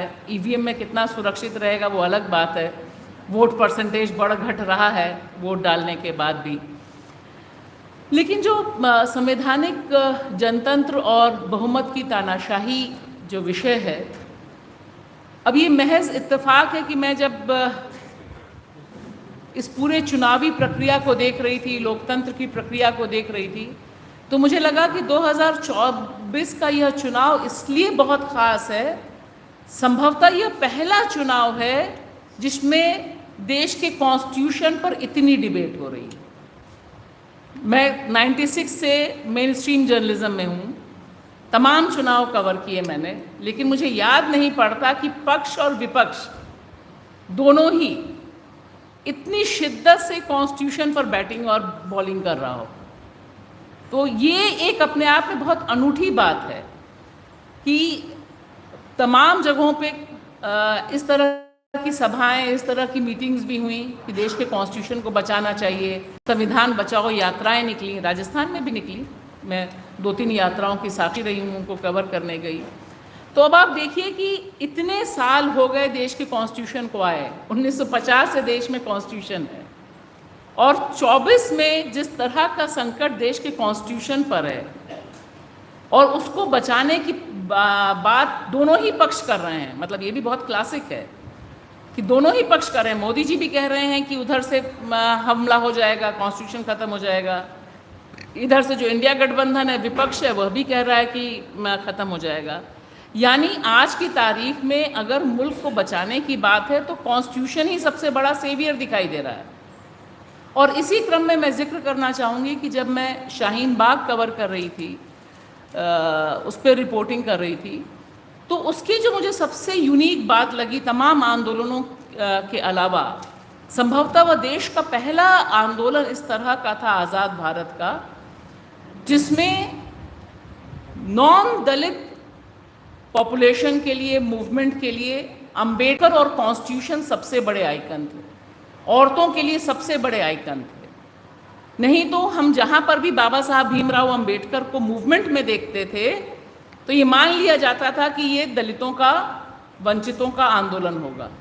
लेकिन देखिए कि शाहीन बाग जो आंदोलन यहाँ के जयपुर और आसपास भी जहाँ पे हुआ, जहाँ मैं आई थी, वहाँ पर सबसे बड़ा जो पोस्टर और बैनर और होर्डिंग देश के कॉन्स्टिट्यूशन का, प्रियम्बल की रीडिंग का, तो ये अपने आप में जो चर्निंग है, वो जो चर्निंग लोकतंत्र में शुरू हुई, उसका कल्मिनेशन यहाँ पहुँचता है कि 2024 का जो चुनाव है, सब कुछ होने के बावजूद मुझे बिल्कुल उम्मीद नहीं थी कि इस तरह से देश के कॉन्स्टिट्यूशन में राहुल गांधी को सभा में उठा के दिखाना पड़ेगा, उधर से मोदी जी को भी कहना पड़ेगा नहीं हम संविधान नहीं बदल रहे हैं, आपके यहाँ राजस्थान के डिप्टी सीएम को बोलना पड़ेगा नहीं बदल देंगे तो क्या होगा।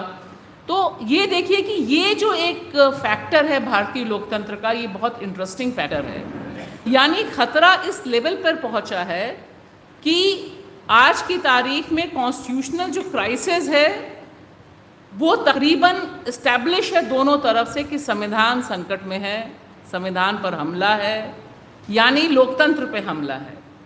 और दूसरा मुद्दा जो उसके साथ सबसे ज़्यादा चल रहा है वो आरक्षण का है, वो आप सब लोग सुन रहे हैं। लेकिन इसी क्रम में देखिए कि जो पूरी की पूरी जो प्रक्रिया है, अगर सिर्फ हम 10 साल 15 साल के शासन आप देखिए, मैं कानून की विद्यार्थी भी रही हूँ, कुछ समय प्रैक्टिस भी की है। हमें हमेशा पढ़ाया गया कि 370 ऐसे नहीं बदला जा सकता, 370 बदलने के लिए ये करना पड़ेगा, वो करना पड़ेगा, इतने पापड़ बेलने पड़ेंगे, सब कुछ करना पड़ेगा। लेकिन जब पॉलिटिकल पार्टी, ये जो मेजोरिटेरियन डिक्टेटरशिप है मेजॉरिटी की, ये जब पावर में आती है तो कॉन्स्टिट्यूशन अपनी जगह रहता है और जो मनमानी है वो अपनी जगह रहती है। और यहाँ पर मैं कोट करना चाहूँगी जो बहुत एक अहम चिंतक हैं, ऑक्सफोर्ड यूनिवर्सिटी में पढ़ाती हैं, अल्फा शाह को। उन्होंने हाल में ही, आप सबको किसी को मौका मिलेगा तो देखिएगा, मैं बहुत समय से उनको पढ़ती रही हूँ, उन्होंने बहुत अहम एक इंटरव्यू दिया करण थापर को, उनकी किताब आई है भीमा कोरेगांव पे, उस संदर्भ में। उसमें जो उन्होंने टर्म कॉइन किया वो ज़बरदस्त टर्म कॉइन किया। उन्होंने कहा, we are in modern Indian fascist state, we are in Indian modern fascist state, यानी हम एक आधुनिक भारतीय फासिस्ट राज में हैं। यहाँ उन्होंने इफ एंड बट कुछ लगाया नहीं। और इसको जब मैंने अपने और दोस्तों से और हम लोगों का जो डिस्कशन चल रहा था, उनसे जो मुलाकात हुई, बातचीत हुई, तो मैंने पूछा कि भाई सब लोग बोलते हैं कि हिटलर, आप सब लोग जानते हैं, सारे लोग जिस पृष्ठभूमि से आए हैं, कि भाई हिटलर भी कॉन्स्टिट्यूशनल डेमोक्रेसी के थ्रू ही आया था, चुनाव जीत कर आया था, बहुमत से जीता था। मुसोलिनी भी बहुमत से जीता था और उसके बाद उसने देश में तानाशाही स्थापित की। यानी कॉन्स्टिट्यूशनल डेमोक्रेसी का जो क्राइसिस है वही किस तरह से तानाशाही को विकसित करता है, इसके तमाम हिस्टोरिकल एविडेंस हमारे पास हैं और हम भारत में उसको झेल रहे हैं, देख रहे हैं। तो सवाल ये है कि क्या ये वैसे ही रिपीट होता है? तो एक जो बहुत इंटरेस्टिंग पॉइंट अल्फा ने भी रखा, और मुझे लगता है कि हम सब भी इसको महसूस करते हैं, कि हिस्ट्री उसी तरह से रिपीट नहीं होती, बहुत आसान होता है। बहुत लोग कहते हैं नहीं नहीं, अरे अभी कहाँ तानाशाही आई, अभी देखिए आपका, मैं अपना यूट्यूब चैनल चलाती हूँ बेबाक भाषा, ध्रुव राठी चला रहा है, रवीश चला रहा है, अरे अभी तानाशाही कहाँ आई है? आप तो बोल रही हैं ना, अभी जिसके अंदर थोड़ा चली गई हैं। तो ये जो पैरामीटर्स हम तय करते हैं कि फुल तानाशाही यानी क्या, कि सब लोग गैस चैम्बर्स में चले जाएंगे तब तानाशाही आएगी, या इस तरह का हिटलर ही रिपीट होगा तब तानाशाही आएगी, हमने वो बेंचमार्क इस्टेब्लिश कर रखा है। और हम भूल जाते हैं कि हिस्ट्री उसी तरह से रिपीट नहीं होती। आज की तारीख में आपको गैस चैम्बर की क्या ज़रूरत है? डिटेंशन सेंटर आप जहाँ चाहते हैं वहाँ आप इस्टेब्लिश कर लेते हैं।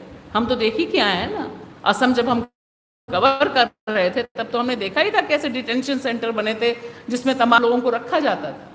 और जो इसके इर्द गिर्द जो पूरा माहौल है, और यह माहौल सिर्फ भारत में है ऐसा भी नहीं है, ये ग्लोबल फिनोमिना आपको दिखाई देता है।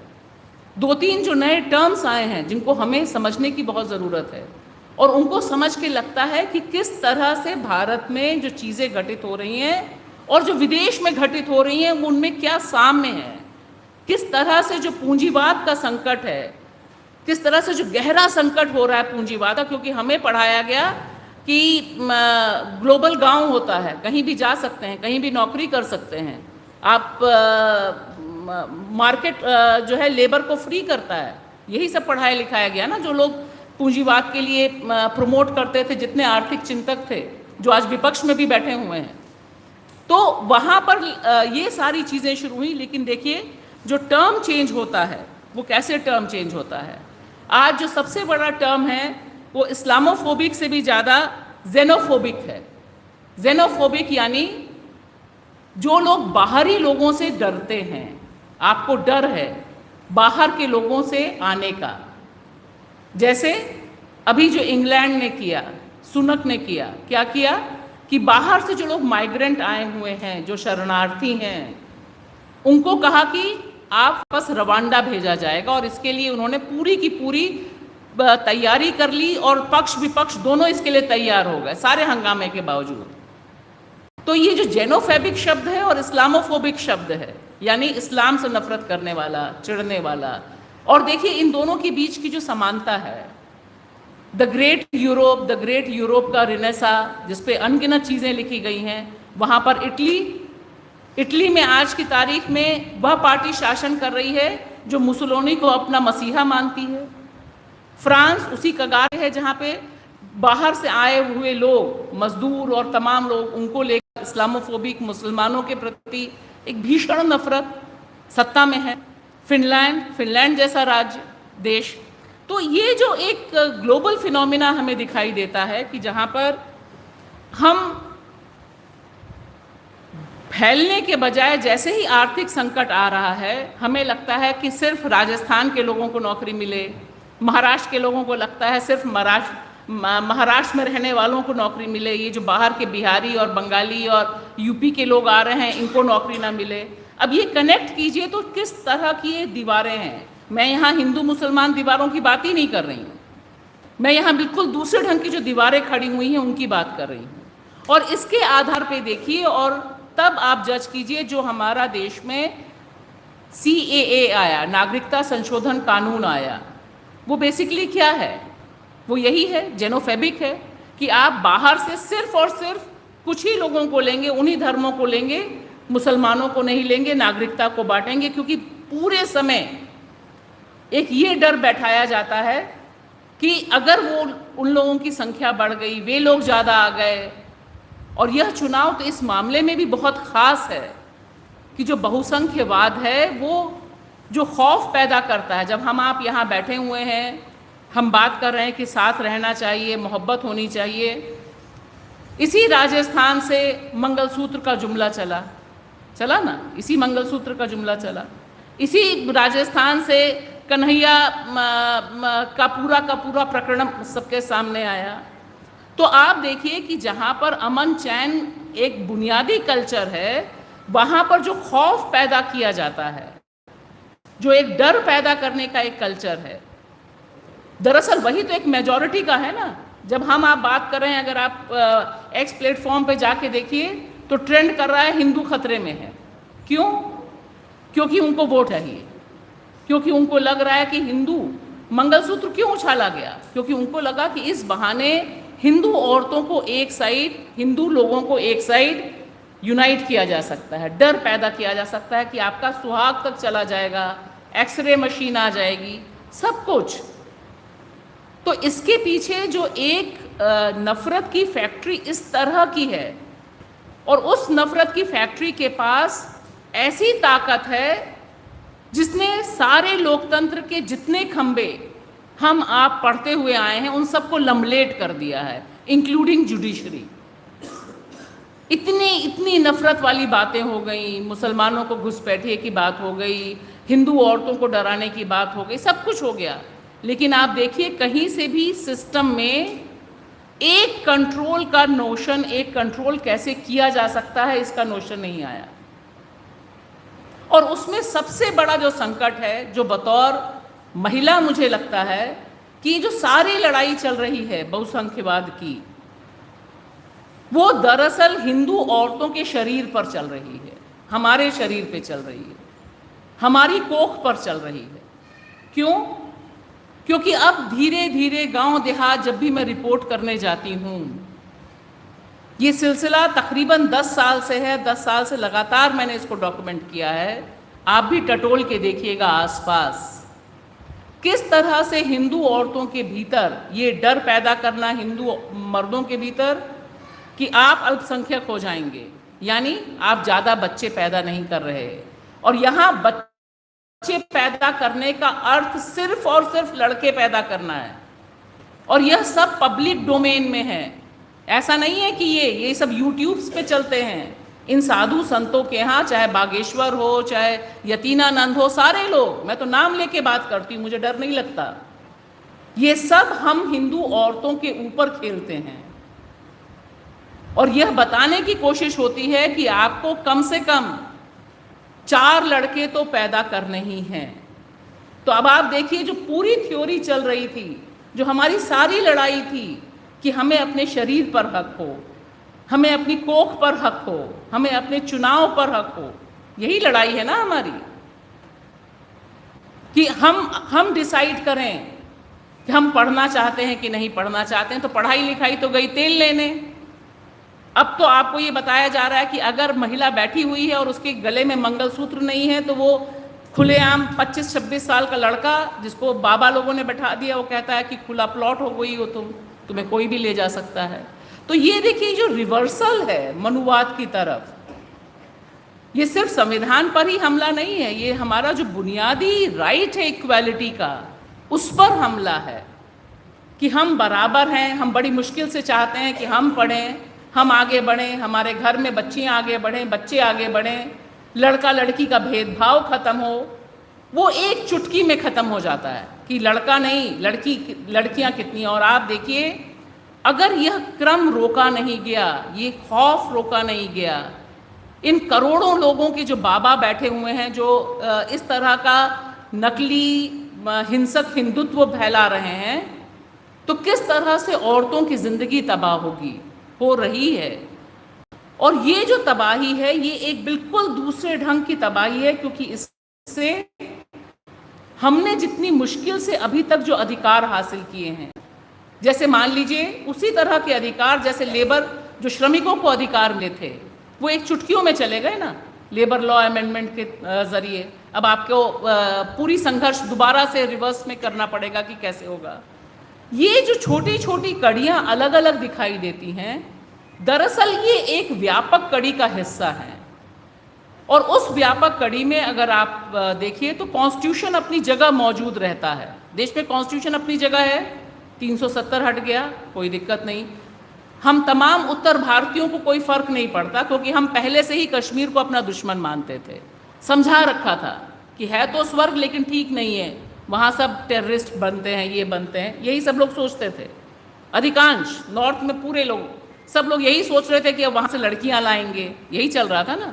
तमाम राजस्थान का भी एक मंत्री था, नेता था, जिसने बोला था कि अब खट्टर तो था ही कि अब लड़कियाँ सुंदर सुंदर आएंगी, हम वहाँ से ब्याह करके लाएंगे, वहाँ पर हम ज़मीन खरीदेंगे। क्यों? क्योंकि इनबिल्ट कर दिया गया था नफ़रत को हमारे, तो इसलिए उससे बहुत फ़र्क नहीं पड़ा। और हमें तब भी फ़र्क नहीं पड़ा जब देश का एक हिस्सा मणिपुर 1 साल से अधिक तक जल रहा है, वहाँ औरतों की नंगी परेड कराई जा रही है, उनके साथ यौन हिंसा हो रही है, हमें फ़र्क नहीं पड़ता उससे। एवरीबडी इज़ वेरी, कोई इतना बड़ा उबाल आ गया हो, मिडिल क्लास में गुस्सा आ गया हो, ऐसा दिखाई नहीं देता। लोग बोलते हैं, लेकिन एक बड़े पैमाने पर मिडिल क्लास को झकझोर दिया हो और उसने जाके लोगों से पूछना शुरू किया हो कि प्रधानमंत्री चुप क्यों हैं। देश का इकलौता राज्य है, 2024 के चुनाव में लिखा जाना चाहिए, सिर्फ इकलौता राज्य जहां प्रधानमंत्री नरेंद्र मोदी नहीं गए। तमिलनाडु वो 25 बार गए,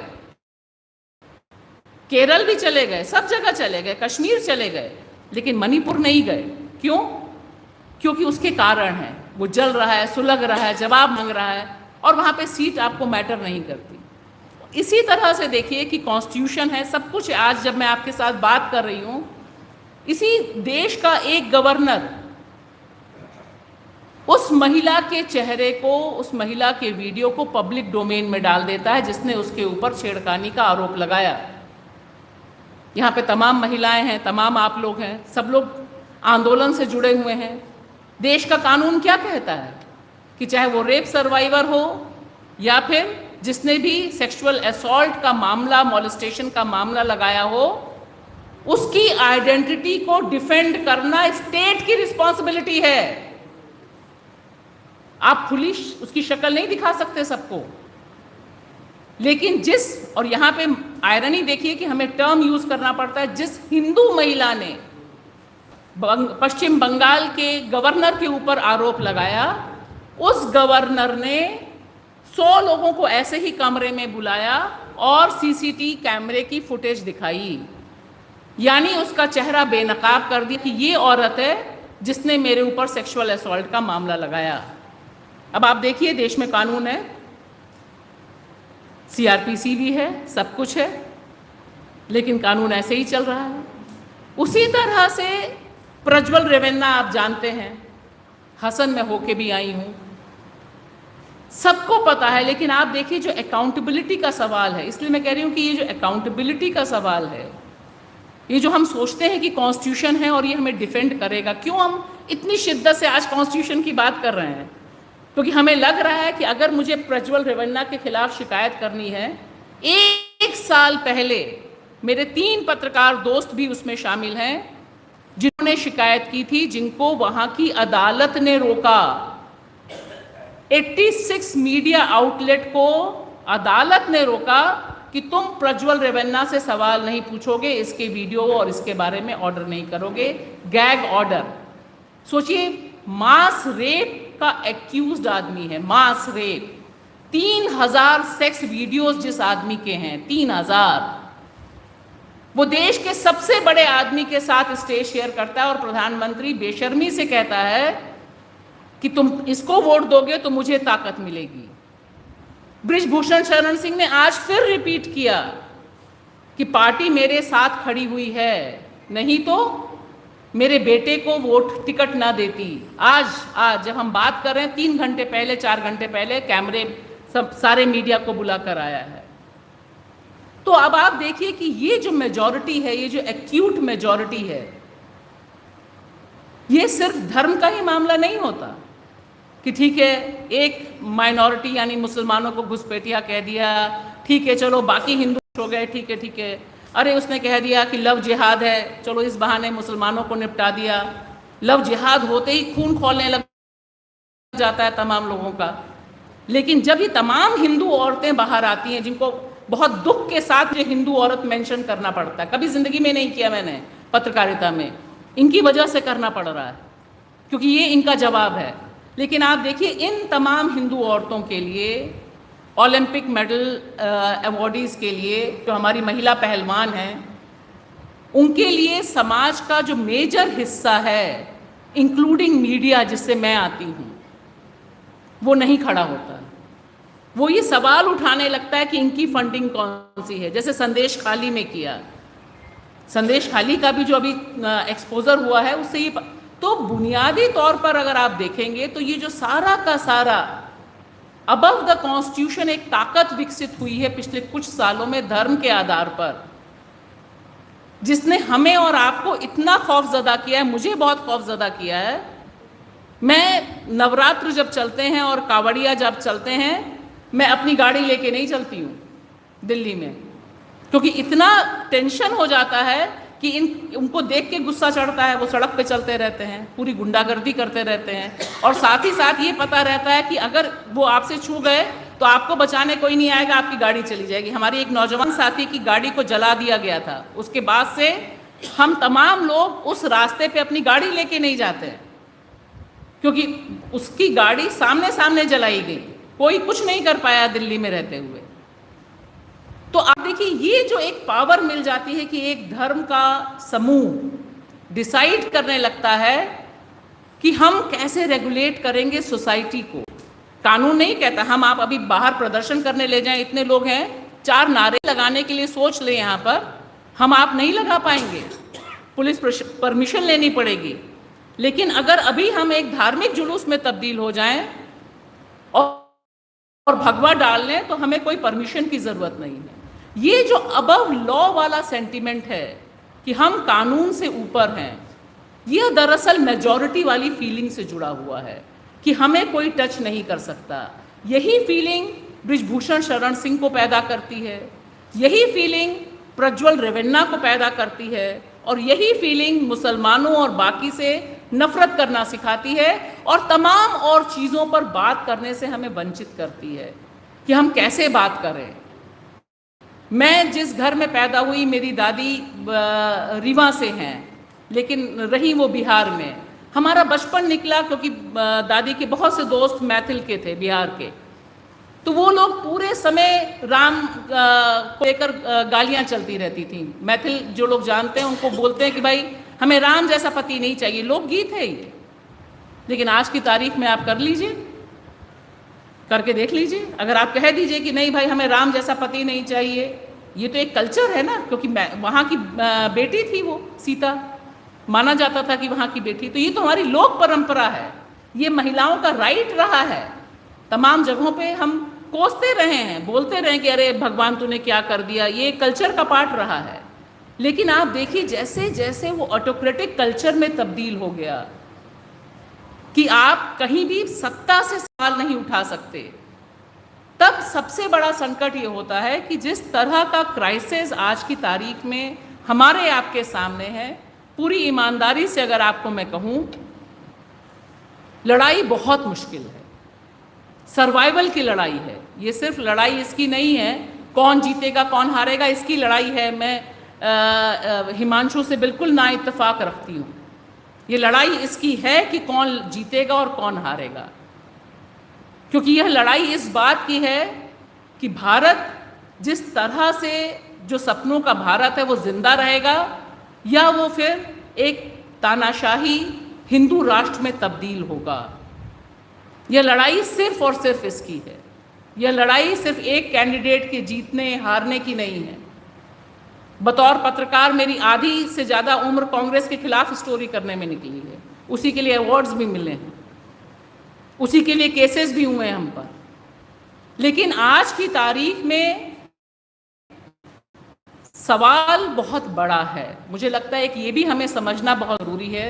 इसे हम पुराने औजारों से, पुराने तौर तरीकों से बाहर नहीं निकाल पाएंगे। इसकी जीती जागती मिसाल लद्दाख है। लद्दाख में आज की तारीख में 64वां डे है अनशन का। 64th डे से सोचिए 21 दिन लोग बैठे, 2 महीने से ऊपर एक आंदोलन चल रहा है। वो कह रहे हैं कि हम अनशन करेंगे, हम भूख हड़ताल करेंगे। सत्ता को फर्क नहीं पड़ रहा इससे। यानी आज की तारीख में हमें ये ज़रूर सोचना है कि जो गुस्सा है वो किस तरह से चेंज में तब्दील हो, और वह चेंज पॉलिटिकल चेंज है।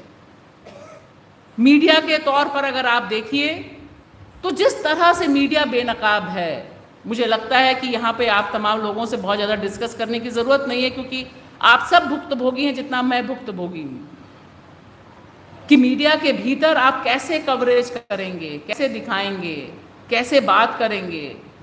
महिलाओं के पास तभी जाएंगे जब आप बोलना होगा कि 5 किलो अनाज। जैसे महिला का काम सिर्फ और सिर्फ घर चलाने का है, रसोई चलाने का है, तेल महंगा हो गया। ये ट्रेनिंग होती है ना कि जैसे ही बजट आता है तो महिला जर्नलिस्ट हम सब लोगों को बोल दिया जाता था कि औरतों को पकड़ो, औरतों के पास जाओ, देखो बजट में आपके लिए क्या है, आपकी रसोई कैसे हुई। क्यों हम इकॉनमी में काम नहीं करते क्या? महिलाएं मजदूरी नहीं करती क्या? महिलाएं मेहनत नहीं करती हैं? महिलाएं बाकी और काम नहीं करती हैं? और मर्दों को क्या महंगाई से फर्क नहीं पड़ता है? तो ये जो नोशन तब से शुरू हुआ, आज की तारीख में देखिए कहाँ पहुँच गया कि उज्ज्वला योजना, इज्जत घर, सारे टर्म्स बना दिए गए कि ये सिर्फ महिलाओं के लिए हैं और इसी में आपको संतुष्ट हो जाना है। और बुनियादी सवाल उठाने, आखिरी चीज़ मैं कहना चाहूँगी कि एक और जो सबसे बड़ी मुश्किल है, जो सबसे बड़ा संकट है, कि जो डिसेंट है, यानी जो विरोध है, जो आक्रोश है, जो असहमति है, उसे बहुत ही ऑर्गेनाइज्ड तरीके से क्रिमिनलाइज किया गया है।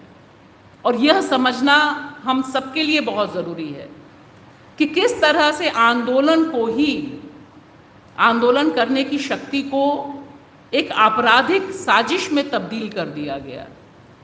और इसकी पहली संगठित शुरुआत हाथरस से होती है, जहाँ पर दलित बच्ची को जला दिया जाता है दिन दहाड़े। और आज की तारीख में न्याय किसको मिला नहीं मिला, लेकिन हाथरस कॉन्स्पिरेसी होती है, एक बनाई जाती है।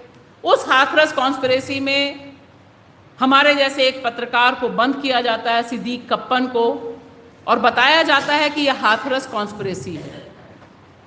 वो कॉन्स्पिरेसी थी, क्या कॉन्स्पिरेसी थी किसी को पता नहीं आज की तारीख में। क्योंकि वहाँ पे तो दलित बच्ची के साथ सामूहिक बलात्कार हुआ, पुलिस ने जबरन केरोसिन डाल के उसकी लाश को जलाया, लेकिन हाथरस साजिश हो गई है। अब आप सोचिए ये साजिश थी, क्यों? क्योंकि लोगों में गुस्सा था, नाराजगी थी। और देखिए ये जो साजिश रची गई, इसका कल्मिनेशन कहाँ होता है? धीरे धीरे जितने भी आंदोलन होते हैं, शाहीन बाग एक कॉन्स्पिरेसी हो जाती है, फिर किसान आंदोलन, आप लोग जो यहाँ पर बैठे हैं बहुत से लोग किसान आंदोलन का हिस्सा रहे होंगे, आप कई लोगों को तो मैं वैसे भी जानती हूँ। किसान आंदोलन को किस तरह से कॉन्स्पिरेसी में तब्दील किया गया, और इसके लिए मीडिया को, दोनों बड़े मूवमेंट्स को जो 2019 के बाद हुए, उनको एक क्रिमिनल एक्ट में तब्दील किया गया। शाहीन बाग के बाद जिस तरह से दिल्ली जली, आज भी उमर खालिद जेल में है, शर्जिल इमाम जेल में है, गुलफिशा जेल में है।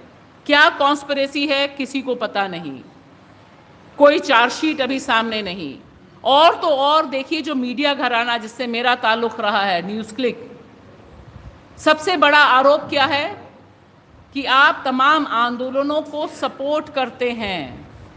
ये एक क्राइम है आज की तारीख में। कल्पना कीजिए ये एफआईआर और चार्जशीट का हिस्सा है। दरअसल कोशिश ये है पूरी की पूरी कि जो आंदोलन है, जो विरोध है, जो अधिकार की बात है, उसको लोकतंत्र से बाहर कर दिया जाए। जैसे होता है ना, कांग्रेस मुक्त, विपक्ष मुक्त, मीडिया मुक्त, आंदोलन मुक्त। तो जो पूरा का पूरा बहुसंख्यवाद है, उसकी जो डिक्टेटरशिप है, वो एक ही तरह के लोग चाहता है, एक ही तरह के कपड़े, एक ही तरह की सोच, एक ही तरह का खाना। और उसकी सबसे बड़ी मुश्किल है कि उसका सामना हिंदुस्तान से है। हिंदुस्तान में तो 2-2 कोस पे बोली बदल जाती है, खाना बदल जाता है, पहनावा बदल जाता है, लेकिन तब भी कोशिश कम नहीं है उनकी तरफ से। इसीलिए टक्कर बहुत कड़ी है यहाँ पर। तो ये जो एक पूरा का पूरा तंत्र बना है, मुझे लगता है कि इसका मुकाबला आज की तारीख में किसी इंस्टीट्यूशन के बजाय, जैसा कि लोग इन चुनाव में कह रहे हैं कि जनता लड़ रही है चुनाव, अब मुझे पता नहीं, ये जनता बहुत अब्स्ट्रैक्ट वर्ड है मुझ जैसे पत्रकार के लिए, क्योंकि मुझे तो लगता है कि जो चेंज है वो चेंज एक पॉलिटिकल वे में आएगा। लेकिन लोगों में जो आक्रोश है, वो आक्रोश एक पार्टी 2 पार्टी का आक्रोश नहीं है, और नहीं होना भी चाहिए। ये दरअसल देश की भावना की जो हत्या हो रही है, उसके खिलाफ गुस्सा है कि हमारा भारत ऐसा नहीं, हमारा हिंदुस्तान ऐसा नहीं। ये फीलिंग अगर नौजवानों और तमाम लोगों में जितनी मजबूत होगी, और जो मीडिया का एक दूसरा खेमा पिछले 10-15 सालों में मजबूत हुआ है, क्योंकि सच बोला जा रहा है सारे जोखिम उठाकर। मुझे ये भी बड़ी खुशी होती है कि सच बोलना कम नहीं हुआ है, और ज़्यादा तेज़ हो गया, और ज़्यादा तीखा हो गया है, और अब पर्देदारी भी ख़त्म हो गई। अगर वहाँ अमित शाह जी बोलते हैं कि उसकी नानी ने ऐसा किया, उसकी दादी ने ऐसा किया, तो यहाँ पर भी लोग बोलने वाले हो गए कि आपने क्या किया, आप एक ज़माने में तड़ी पार थे। तो आप ये सोचिए कि ये जो लड़ाई है, यह लड़ाई अब इस स्तर पर है, सर्वाइवल के स्तर पर है। और निश्चित तौर पर जो धर्मांधता है, जो एक अवैज्ञानिक सोच है, और जो धन और कॉरपोरेट की लूट है, उससे टकराने के लिए नए नए तौर तरीके क्या हो सकते हैं। पॉलिटिकल एक वेपन है, लेकिन मुझे लगता है कि सच बोलना बहुत ज़रूरी है। सच जो लोग बोल रहे हैं और आंदोलन कर रहे हैं, उनके साथ खड़ा होना बहुत ज़रूरी है। और जो एक खौफ का माहौल था, जो पहले लग रहा था, वो जब टूट रहा है, तो बहुत ज़रूरी है कि हम as a concerned Indian citizen, एक भारतीय नागरिक के तौर पर कैसे हम अपनी भूमिका अदा करेंगे। मुझे यह बहुत अहम लगता है कि हम हर व्यक्ति, वो घर में काम कर रहे हैं, बाहर काम कर रहे हैं, पत्रकार हैं, लेखक हैं, टीचर हैं, स्टूडेंट हैं, मजदूर हैं, हर व्यक्ति तक रीच आउट कैसे हो, सच का पहुंचना बहुत ज़रूरी है। और इसीलिए मुझे लगता है कि जो सच है उसे हम कैसे फैला सकें। नफ़रत बहुत आसानी से फैलती है, लेकिन दिक्कत यही है कि जब मछली मर जाती है तब वो लहर के साथ जाती है, जब तक ज़िंदा रहती है तब तक उसको उल्टा चलना होता है। तो मैं यही बात ख़त्म करूँगी कि हमें ज़िंदा मछली की तरह अपने लोकतंत्र और कॉन्स्टिट्यूशन की रक्षा करनी है, और जो तानाशाही है और हिंदू राष्ट्र का, फासिस्ट हिंदू राष्ट्र का खतरा है, ये कोई काल्पनिक नहीं है और बहुत दूर नहीं है, ये ऑलरेडी प्रवेश कर गया है। और जिस तरह से सारे संस्थान इसके आगे लम्बलेट हैं, उसमें लड़ाई हमें बिल्कुल दूसरे ढंग से अपनी ज़मीन पे खड़े होके करना पड़ेगा, और गलत को गलत कह के सच जहाँ पर भी है उसको कैसे हम ज़्यादा से ज़्यादा लोगों तक पहुँचा सकते हैं, इसकी इंडिविजुअल गारंटी और सामूहिक गारंटी हमें खुद करनी होगी। शुक्रिया।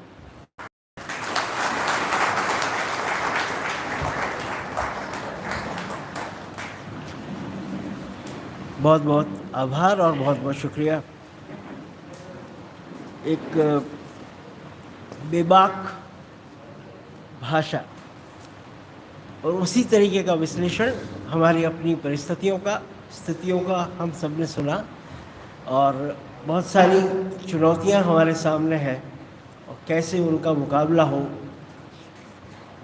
इस पर और विचार करने की आवश्यकता है। लेकिन आपकी बात ने एक हौसला ज़रूर दिया है हम सब लोगों को। आगे बढ़ते हुए मैं अब एक पुस्तक के विमोचन के लिए हमारे अतिथियों को आमंत्रित करना चाहूँगा। डॉक्टर आलोक मिश्रा जी हमारे बीच हैं। प्रोफेसर आर एन व्यास साहब के दामाद हैं, ये जानबूझ के उल्लेख कर रहा हूँ, लेकिन इससे ज़्यादा महत्वपूर्ण बात यह है कि बहुत अच्छे इकोनॉमिक्स के प्रोफेसर हैं सेंट्रल यूनिवर्सिटी हैदराबाद में, और आपकी एक बहुत महत्वपूर्ण पुस्तक हाल में आई है, तो मैं चाहूँगा कि पुस्तक का लोकार्पण अतिथियों से कराएं। आलोक जी को भी आमंत्रित करता हूँ, और इति आप भी आ जाए मदद करने के लिए।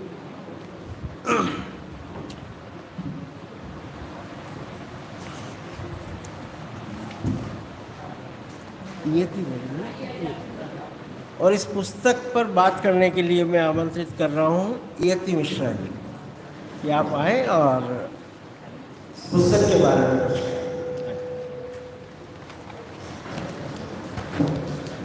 Good evening all. Today I am here to present a brief overview. Okay.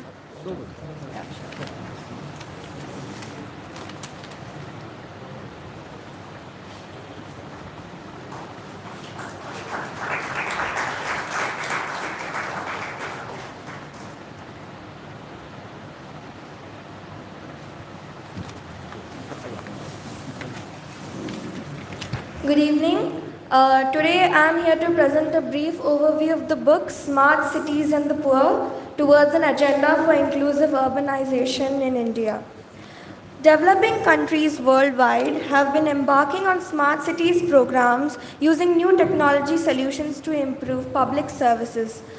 Faced with severe problems of the digital divide, poverty, unemployment, inequality, financial and social exclusion, these cities have to negotiate hard in order to reach their goals.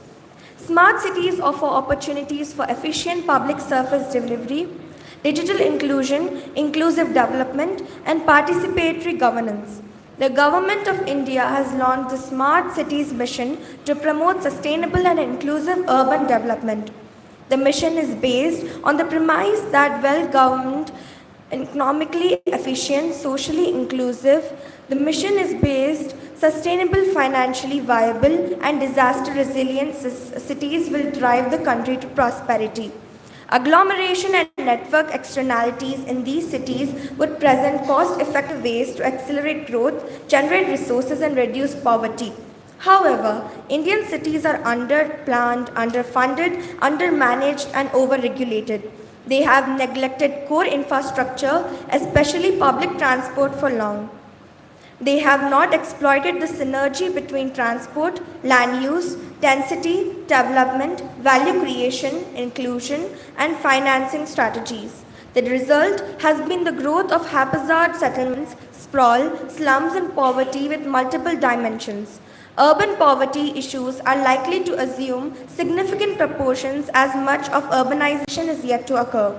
India is only 33% urban given the experiences of developed nations, Urban poverty issues need to receive significant attention from policymakers and planners in India to avoid the phenomenon of urbanization of poverty. In the above background, Smart Cities and the Poor towards an agenda for inclusive urbanization India is a timely effort. This book examines urban governance, digital divide, poverty, unemployment, financial and social exclusion, and presents a theoretical perspective on inclusive cities, urbanization, migration, slums, and affordable housing. The book, comprising 7 chapters, is founded on a key paradigm in urban economics that cities are not merely places, they are formed, altered, built, rebuilt, and transformed by people, as against a place-centric approach, is suggested to guide urban planning, policy, and governance reforms. I am delighted that the book draws from urban economic geography and local public finance to address the vital issues of exclusionary urbanization in India. The book attempts to cover the broader aspects of inclusionary urban development, including a theoretical perspective to analyze the issues of urbanization, migration, slums, and poverty with a holistic approach. It dwells on how affordable housing and basic public services to the poor are adversely impacted on the outdated master planning model, borrowed from the United Kingdom's Town and Country Planning Act of 1947. The author makes a case for inclusionary urban planning, zoning, and housing practices in India, increasingly being adopted globally. He also advocates financing inclusive city development and poverty alleviation programs through municipal finance reforms. The slum dwellers and the urban poor must have legitimate access to municipal budgets. Further, inclusive and participatory urban governance is considered a critical requirement for cities to become people-focused, human, disaster-resilient, and inclusionary. The book presents findings and lessons from a field study of 4 cities of different size groups in Telangana, Hyderabad, Warangal, Siddipet, and Blongir to draw lessons for inclusive city strategy action plans and make suggestions for formulating and implementing agenda for slum-free and poverty-free cities. The study calls for a think globally, act locally approach with a focus on the development, redevelopment, and renewal of slums, taking the local context into account. The book contributes to the literature on UN SDG goal number 11 and also the impacts of COVID-19 on urban slums in India. Dr. Alok Kumar Mishra is a professor at the School of Economics, University of Hyderabad, an institution of eminence. He is also the Associate Director of the Office for International Affairs and Study in India program at the University of Hyderabad. He has been the Director of the Land, Housing, Transport, and Urban Economics, Hudkuch, and several other programs. He was awarded the Baden-Württemberg Fellowship Award at South Asia Institute SAI, Heidelberg University, Germany 2014, and the Chancellor's Award in 2016 for contributing to teaching and research at the University of Hyderabad. Recently, he is awarded the Young Economist Award 2023 by Odisha Economic Association.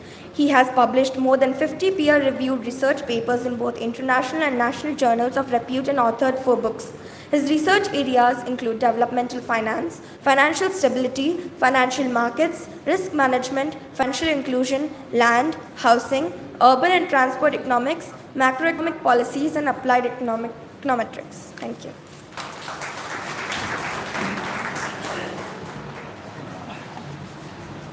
Thank you so much for this brief on the book, and congratulations to Alok ji for such a bright publication.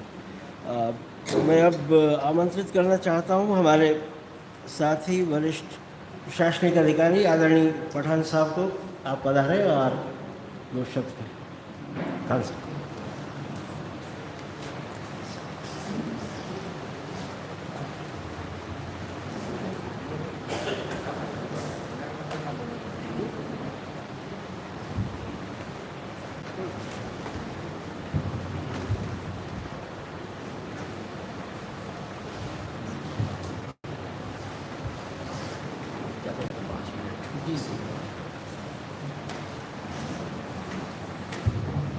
माननीय आज की प्रमुख वक्ता उनके उद्बोधन के लिए बहुत बहुत धन्यवाद।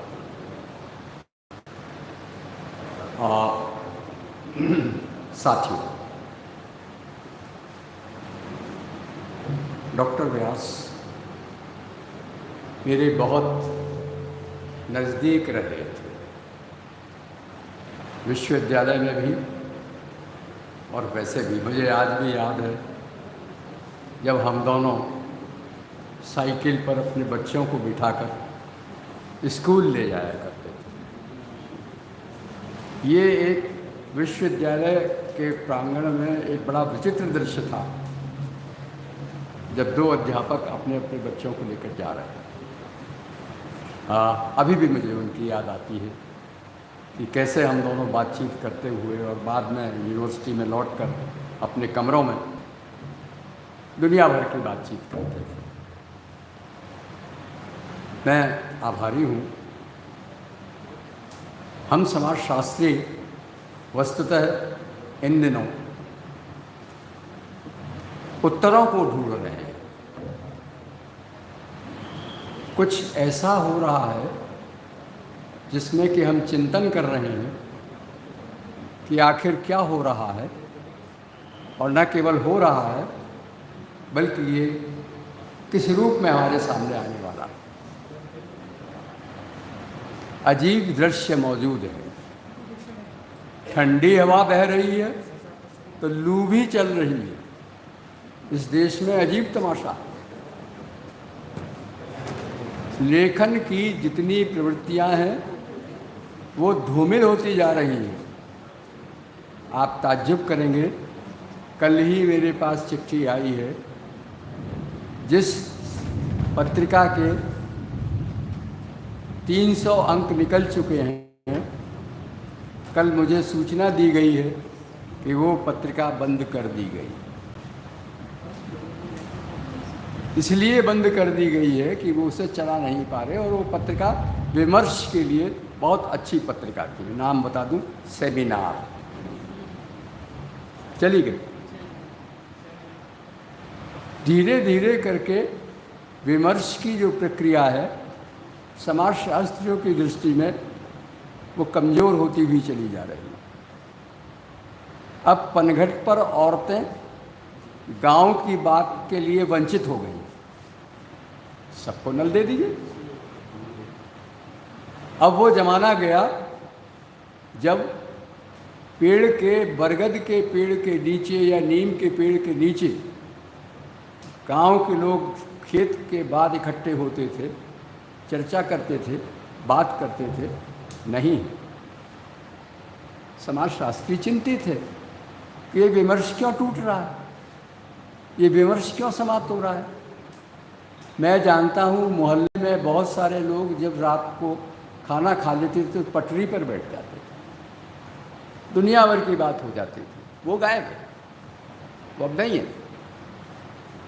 तो क्या हो रहा है, किस तरीके की सोसाइटी में हम एंटर हो रहे हैं, किस तरीके की सोसाइटी की बात में हम एंट्री की बातचीत है।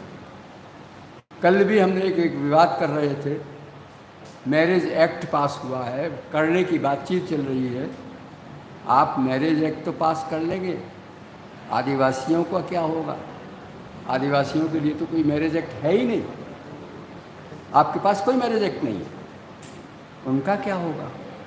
वो किस दफ़ा में पकड़ के रख लिए जाएंगे? ऐसे अनेक प्रश्न या ऐसे अनेक उत्तर समाजशास्त्री इस वक्त ढूंढने में व्यस्त है। वो ढूंढ रहा है कि आखिर इसके उत्तर क्या हो सकते हैं। मज़े से आप कहें, मैं एक कविता मुझे याद आती है, मैं तरह तरह के प्रश्न पूछता हूँ। मैं प्रश्न पूछता हूँ, ये प्रश्न है गरीबी का, ये प्रश्न है अमीरी का।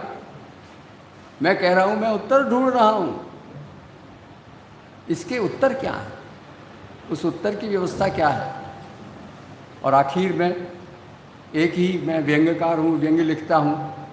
इसी बात पर इसीलिए याद आती है कि निर्वाचन नौबत बजई लाग, निर्वाचन नौबत बजई लाग, आका उई दफ़ा वचन दीनन हमका, आकाश तरैया ले आवा, एक फूंक मार सब भगम भाग, निर्वाचन नौबत भजन लाग। यही है चुनाव।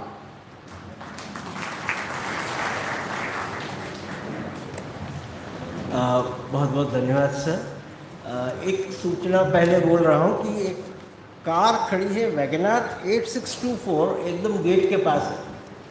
कृपा करके जिस किसी की हो वहाँ से हटाने की कृपा करें। कुछ दिक्कत आ रही होगी वहाँ शायद। तो इस बात की बेहद खुशी है कि सर के बहुत सारे विद्यार्थी भी आज दूर दराज से आए हैं और मैं चाहूँगा कि उनमें से कुछ लोग अपनी बात कहें। मैं सबसे पहले डॉक्टर सावित्री पाटीदार को आमंत्रित करना चाहता हूँ कि वो आए और बहुत ही संक्षेप में अपनी बात कहें। कृपया समय का ध्यान रखें और मौसम का भी।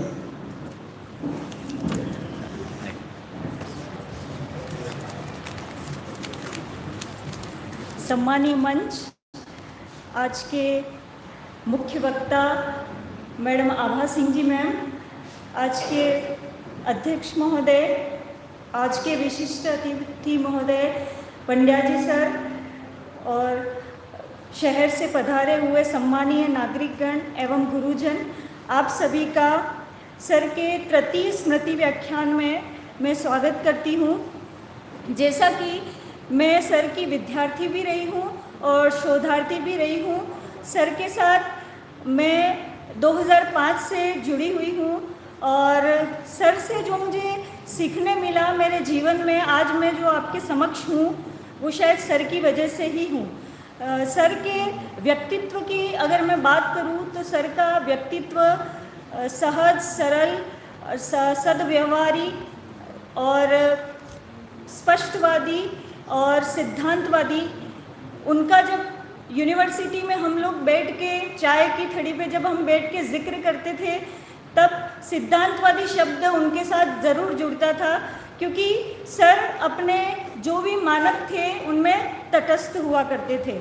इसी के साथ सर का जो स्वभाव था वो अत्यंत ही मृदुभाषी था। सर मृदुभाषी और विनम्रता के साथ अपनी कई सारी जो बातें हैं वो बड़े बड़े समूहों में मनवा लेते थे। ये इनकी एक बहुत बड़ी खूबी थी। एक विषय विशेषज्ञ के रूप में सर को जितना हमने जाना है बाहर से कि सर, ऐसा कहा जाता है कि सर क्वांटिटेटिव और क्वालिटेटिव टेक्निक्स के बहुत बड़े मास्टर थे इस पूरे एरिया के। सर का जो रिसर्च मेथोडोलॉजी पर कमांड था वो बहुत ही गहरा था। पर जब मैं आरपीएससी इंटरव्यू की तैयारी कर रही थी और जब मैं किसी कंसेप्ट को लेके सर से उन कंसेप्ट्स को समझती थी तो मुझे लगता था कि लोगों की ये बहुत गलत धारणा है कि सर का क्वांटिटेटिव और क्वालिटेटिव में ही नहीं अपितु भूगोल विषय की हर शाखा में सर की अपनी संकल्पनाओं के प्रति सार गर्भित उनका गहरा ज्ञान है। एक सर के साथ हमने ये भी देखा कि जो सर की जो फ्यूचर को लेके फ्यूचर पर्सपेक्टिव था सर का, या हम कहें कि सर का जो विजनरी विज़न था वो बहुत आगे था। सर ने आज से मतलब 20 से 25 साल पहले हमारे भूगोल विभाग में कंप्यूटर लैब की स्थापना करवाई थी, जिसमें उन्होंने 20 से 25 वर्ष पहले रिमोट सेंसिंग और जीआईएस जैसे कोर्सेज की सर ने शुरुआत करी थी, जो कि आज के समय में अगर हम देखें तो आईआईटीज़, इंजीनियरिंग, अर्बन प्लानिंग जैसे फील्ड्स में ये जो विषय है एक बहुत बड़ा बूम के रूप में उभरा है। तो सर को ये समझ थी कि मेरे भूगोल विभाग का विद्यार्थी जब मार्केट में पहुंचेगा तो उसके सामने स्किल्स की कई सारी डिमांड होगी। तो उस हिसाब से सर ने ये कोर्स आज से 30 साल पहले ही भूगोल विभाग में शुरू करवाया था, जब वो अपने भूगोल विभाग के अध्यक्ष थे या अधिष्ठाता थे उस समय। तो सर की जो विजनरी अप्रोच थी वो बहुत ही काबिल तारीफ थी। इसी के साथ अधिष्ठाता पद पे रहते हुए उन्होंने जो कला महाविद्यालय का जो जीर्णोद्धार किया, उसमें भी हम आज भी उन हॉल्स में जाके देखते हैं तो ऐसा लगता है कि आज से 20 साल पहले का विज़न था सर का। इसी के साथ सर का जो शोधार्थी या एक शोध निदेशक के रूप में सर की जो अप्रोच थी वो बहुत ही काबिल तारीफ थी। सर का ये मानना था कि आप इस तरीके का रिसर्च करिए कि वो आने वाले समय में आपका जो विद्यार्थी है या आने वाली जो पीढ़ियां हैं आपके रिसर्च को पढ़ने के लिए आतुर रहे। आपका रिसर्च समाजशास्त्री भी पढ़ने को आतुर रहे और एक अर्थशास्त्री भी पढ़ने को आतुर रहे, इस तरीके का आपका शोध कार्य होना चाहिए। तो कई सारी ऐसी सर के साथ जुड़ी हुई कहानियां हैं, कहें कि जो कि हम भूले से भी नहीं भूल सकते हैं। तो सर के आदर्श, जो मूल्य, जो सिद्धांत हैं, वो हमारे विचारों में हमेशा एक प्रेरणा स्रोत के रूप में बने रहेंगे। पर जो उनकी कमी है हमारे जीवन में, शायद उस कमी को कोई भी पूरा नहीं कर सकता है, क्योंकि वो जिस भाव और जिस लगाव के साथ सिखाने की कोशिश करते थे, वो शायद वो भावनाएं और वो लगाव कहीं पर भी मिलना संभव नहीं है। धन्यवाद। धन्यवाद डॉक्टर सावित्री पाटीदार। मैं अब आमंत्रित कर रहा हूँ श्री मनीष शर्मा जी। मनीष शर्मा जी आए और बहुत संक्षेप में अपनी बात करें। मनीष जी।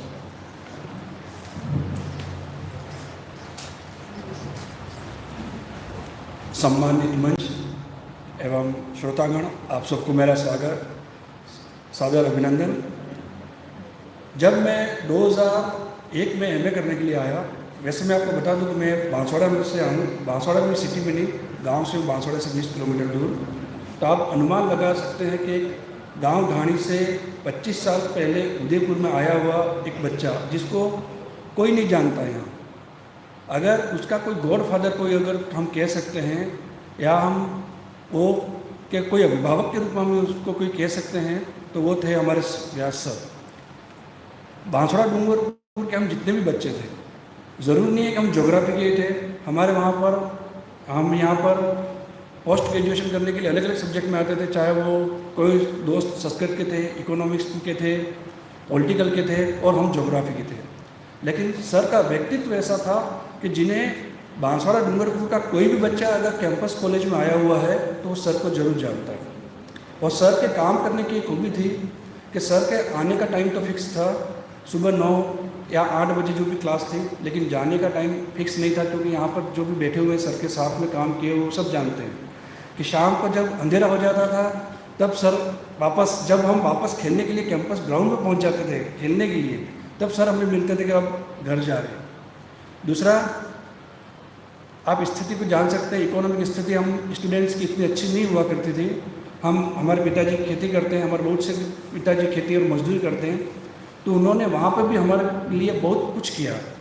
पर हमने जब उनको वापस रिटर्न करने के लिए कहा तो उन्होंने मन को मना कर दिया। तो उन्होंने कहा था कि अगर वाकई तुम कामयाब हो जाओगे या बड़े बन जाओगे तो ये गुरु दक्षिणा समझ के जब अपने जो स्टूडेंट हुए उन्हें इसको रिटर्न करना है, तुम्हें, मुझे कुछ नहीं देना है। मतलब मुझे अभी अच्छी तरह से याद है, हमारी क्लास में जब हम बैठते तो कोई किसी को प्रॉब्लम हो जाती थी, कभी किसी को रेंट को लेके है या किसी को पैसे देने होते, क्योंकि हम खेती वाले थे या मजदूरी दहाड़ी करने वाले थे, तो इकोनॉमिक प्रॉब्लम वो समझ जाते थे इस बच्चों को ये प्रॉब्लम है, और उसको अकेले में बुलाते, क्या बेटा क्या प्रॉब्लम है, तो वो प्रॉब्लम उनकी सॉल्व करते थे। वो आज भी मेरे को याद है। मैंने 2003 में एमए किया, सर के साथ ही एमफिल किया, 2015 में मेरा पीएचडी हुआ। तो मुझे अभी तक ये एहसास नहीं हुआ था कि मेरा कोई मुझे जब भी समस्या आती है, क्योंकि मैं 2010 से जॉब में आ गया हूँ, अभी मैं प्रिंसिपल के पोस्ट पे हूँ, तो स्वाभाविक बात है कि हम सिस्टम में है तो कहीं ना कहीं प्रॉब्लम्स आती रहती हैं। तो सर मलेशिया भी होते थे ना, तो मैं यहाँ से कॉल करता था तो वो कॉल काट देते थे, नहीं तुम कॉल काटो, मैं तुम्हें रिटर्न कॉल करता हूँ। उससे जैसा कि सर ने बताया, आपको 6 साल वहाँ रहे हैं, तो वो वहाँ से रिटर्न हमको कॉल करते थे।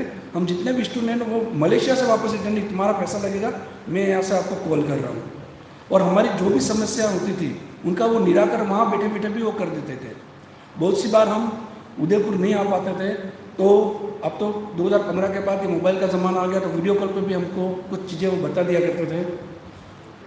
अब इनके बारे में तो हम क्या कहें कि हमारे ऊपर आज अगर मैं इस पोस्ट पे हूँ या हमारे जितने भी साथी हैं, हम उस बैच के जितने भी हैं, चाहे वो 2001 हो, 2 हो, 3 हो, हम किसी भी पोस्ट पे आज हम कम से कम 20 से 25 बांसवाड़ा की हम ऐसे स्टूडेंट हैं ज्योग्राफी के, जो अभी हम प्रिंसिपल की पोस्ट पर आ चुके हैं सर। तो वो सब कहीं ना कहीं किसी का आशीर्वाद है तो सर का ही है। और सिर्फ ज्योग्राफी के स्टूडेंट ही नहीं, पॉलिटिकल के और इकोनॉमिक्स के स्टूडेंट भी सर का उतना ही सम्मान करते हैं जितना हम करते हैं। हालांकि मैं स्तब्ध रह गया जब मेरे को ये सूचना मिली कि ऐसा हो गया, पर वो समय ही आज से 3 साल पहले ऐसा था, कोई बीमारी ऐसा चली। पर मैं तो ये हूँ कि आज मैं और मेरे जैसे जितने भी वागड़ के स्टूडेंट जो हैं और उच्च पद पे हैं, वो अगर किसी का आशीर्वाद है तो सिर्फ और सिर्फ सर का आशीर्वाद है। जय हिंद, जय भारत।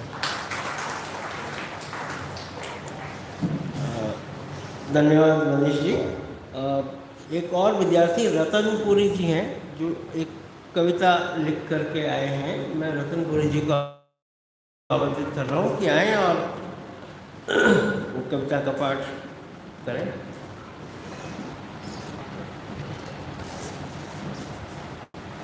आप सभी को प्रणाम। मैं 5 मिनट से भी कम समय लूँगा। 2007 की बात है।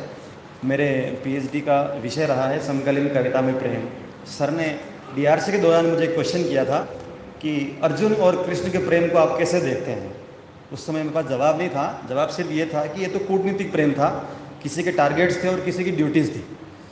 वो प्रेम अगर आज बात होती उस प्रेम पे, तो सर अगर आज होते तो मैं ज़रूर कहता कि आज 2 व्यक्ति भारत में हैं, वो कृष्ण और अर्जुन हैं। दोनों के टारगेट सेट है, जनता को ड्यूटी सिखाते हैं और अपना काम करते हैं। खैर ये तो एक आपकी बात है, मैडम की बात। और आपकी बात को मैं समर्थन करते हुए इतना कहूँगा, मैं भी राजकीय शिक्षक हूँ। ज़माना बहुत ख़राब आ गया है। हमारे साथी लाल रंग देखकर प्रसन्न होते हैं और हरा रंग देखकर थूक देते हैं। ये समय है हमारे साथ। मेरे कुछ साथी लाल रंग की वस्तु खरीद लेते हैं, चाहे उसका पैसा ज़्यादा लगता हो, और हरे रंग की वस्तु रिटर्न कर देते हैं। खास करके किसान जिसके हरा रंग का हल आ गया, उसने रिटर्न कर दिया और 2000 रुपये अधिक देकर वापस लाल रंग का मंगाया, और भले उसकी बुआई 2 दिन 5 दिन लेट हो गई। समय बहुत अजीब है और पता नहीं चलता कि दुनिया में इस मतदान में और बहुमत में क्या होता है। सत्य असत्य कुछ नहीं होते। बहुमत है तो सब सही है, बहुमत नहीं है तो सब अलग है। बहुमत में आपने हिस्सा मान लिया कि फटी हुई पैंट पहनेंगे तो बहुमत है और फैशन है वो। और बहुमत में आज आया है कि एक दिन बिना प्रेस कपड़े पहने और ये रिंकल क्या होते हैं। जी सर, मैं सर को ध्यान में रखते हुए, और सर ने मुझे बहुत कुछ सिखाया, और उसी बात को, पुरानी बात को, 10-12 साल पुरानी बात को याद करते हुए एक 4 पंक्तियों में बात खत्म करता हूँ। स्मृति में आप रहेंगे, अनुकृति में आप रहेंगे। स्मृति में आप रहेंगे, अनुकृति में आप रहेंगे। आपका ही प्रभाव हम पर, इसलिए प्रवृत्ति में आप रहेंगे। जीवन का दर्शन दिया है, जीवन का दर्शन दिया है, अदृश्य का प्रदर्शन किया है। सेवा, सद्गुण और संस्कृति में आप रहेंगे। आपका ही प्रभाव है हम पर, इसलिए प्रवृत्ति में आप रहेंगे। निराशा में उत्साह भरना, पराजय को जय में बदलना, गरीबी, अमीरी और निवृत्ति में आप रहेंगे। शोषण के खिलाफ बोलना, बोलने के पहले 100 बार सोचना, जड़, जमीन और जनकृति में आप रहेंगे। आपका ही प्रभाव है हम पर, इसलिए हमारी प्रवृत्ति में आप रहेंगे। जय गुरुदेव। जय।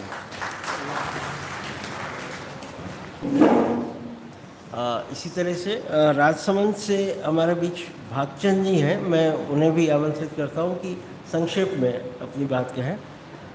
हम लगभग कार्यक्रम के समापन की ओर बढ़ रहे हैं। पधारें और अपना उद्बोधन संक्षेप।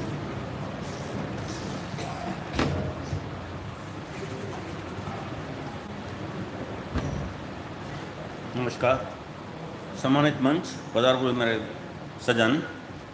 हम लोग अभी बहुत विकट परिस्थिति में चल रहे हैं। मतलब ये हो रहा कि मानवता एक तरफ रह गई है और मानवता का जितना जोर होना चाहिए वो मानवता कम हो गई है। तो हमें हमारा इंडिविजुअल हमें क्या करना होगा इस वक्त, इस पूरे टाइम में हमें क्या करना होगा, इसके लिए हमें अपनी तरफ से केवल मैं 2 शब्दों में आपको कहना चाहूँगा कि हम जहाँ भी खड़े हैं, हम अपनी धरती माता से पैदा हुए हैं, इस भारत माता से पैदा हुए हैं। तो हमारा एक दायित्व बनता है कि जिस तरह से हमने माता पिता से जन्म लिया है, उसी तरह से हमने एक ज़िंदगी जो जी रहे हैं उसे धरती माता की देन से जी रहे हैं। तो इसके लिए हमारा भी एक लाइबिलिटी बनती है, हमारा एक ड्रम बनता है कि हम इसके लिए क्या कर सकते हैं। इसके लिए हमें ये करना है कि इस विकट समय में हमें जो सच लग रहा है, जो वास्तविकता जो है, कौन राजनीति की बात कर रहा है, कौन धार्मिक की बात कर रहा है। जैसे मैडम ने बताया है कि बहुत क्रिटिकल पोजीशन जो चल रही है ना, तो इस क्रिटिकल पोजीशन को कैसे अपन सॉर्ट आउट कर सकते हैं, इसके रिगार्डिंग मेरा यही है आप लोगों से कि भाई अपन जहाँ भी हैं अपने सच्चे की जगह पे रहें।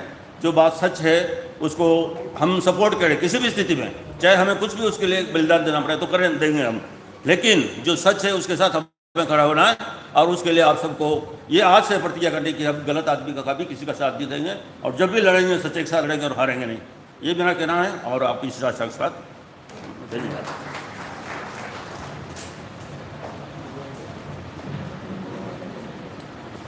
कॉमरेड आगे।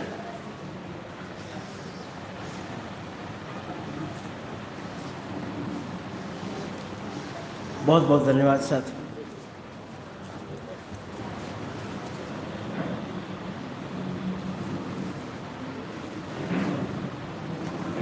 हम कार्यक्रम के समापन की ओर बढ़ते हुए मैं आयोजन समिति की ओर से स्मृति चिन्ह हमारे अतिथियों के लिए, विशेष तौर से जो हमारे वक्ता पधारे हैं, तो मैं आमंत्रित करूंगा डॉक्टर सावित्री जी को कि वे आए और हमारे जो मुख्य वक्ता हैं उन्हें एक स्मृति चिन्ह भेंट करें। कॉमरेड ओला जी आप भी साथ हैं।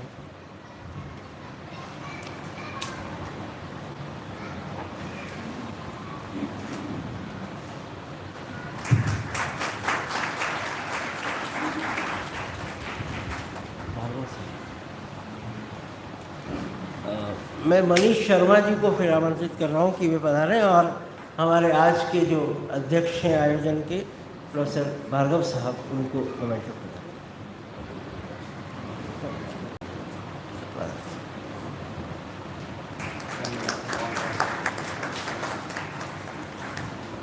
मैं मनन द्विवेदी जी को आमंत्रित करता हूं कि वे आएं और हमारे परमेश्वर पाटीदार जी को मैं आमंत्रित करता हूं कि वे आएं और हमारे साथ ही डॉक्टर हिमांशु जी को अपना स्मृति चिन्ह प्रदान। परमेश्वर नहीं,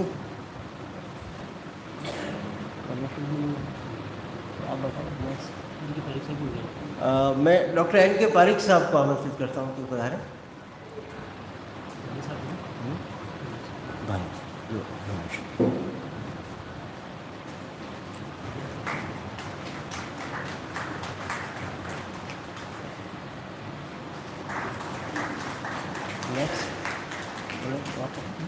एक वो आगे, वो कौन आगे? परमेश्वर जी पाटीदार, मैं आपको आमंत्रित कर रहा हूँ, पधारें और डॉक्टर आलोक मिश्रा जी को कमेंट प्रदान। कॉमरेड ओला जी और पाटीदार से।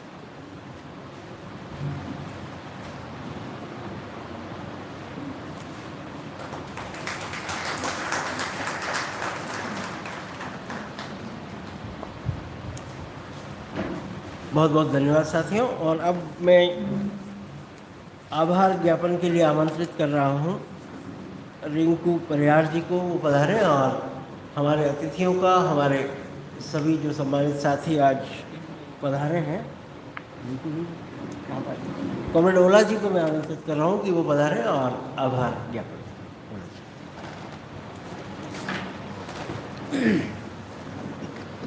सम्मानित मंच और आज इस तृतीय व्याख्यान माला में उदयपुर शहर और इस संभाग और राज्य के बाहर से जो साथी सर के विद्यार्थी या सहपाठी आए हुए हैं, मैं उन सभी का तहे दिल से आभार और अभिनंदन करता हूँ कि जिस तरीके का जो क्लाइमेट यहाँ का है उसके बावजूद काफ़ी दूर से सभी साथियों ने समय निकालकर, और ये जिस तरीके से मनीष और सावित्री जी ने कहा कि ये सर के प्रति जो हम सब लोगों का जो स्नेह है वो हमें खींच कर लाता है। इस धन्यवाद की रस्म के साथ ही मैं आप साथियों को बताना चाहूँगा कि प्रोफेसर RN व्यास मेमोरियल जो कमेटी बनी है, उस कमेटी में तमाम वो सर के विद्यार्थी हैं, सर के साथ के सहकर्मी हैं, जो यहाँ भी हैं, बाहर हैं, या सर के जनतांत्रिक संघर्षों में हमेशा साथ खड़े रहने वाले लोग हैं।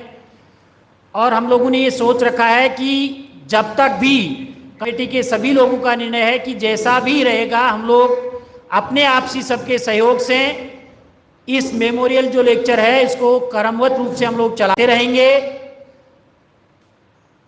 हम जब वक्ताओं के बारे में बात कर रहे थे, चूंकि पहले जो 2 व्याख्यान हुए हैं, जिसमें पहला जो व्याख्यान हुआ वो प्रोफेसर अमिताभ कुंडू साहब का हुआ, जो कि प्रोफेसर आर्यमन साहब व्यास साहब के गुरु भी थे।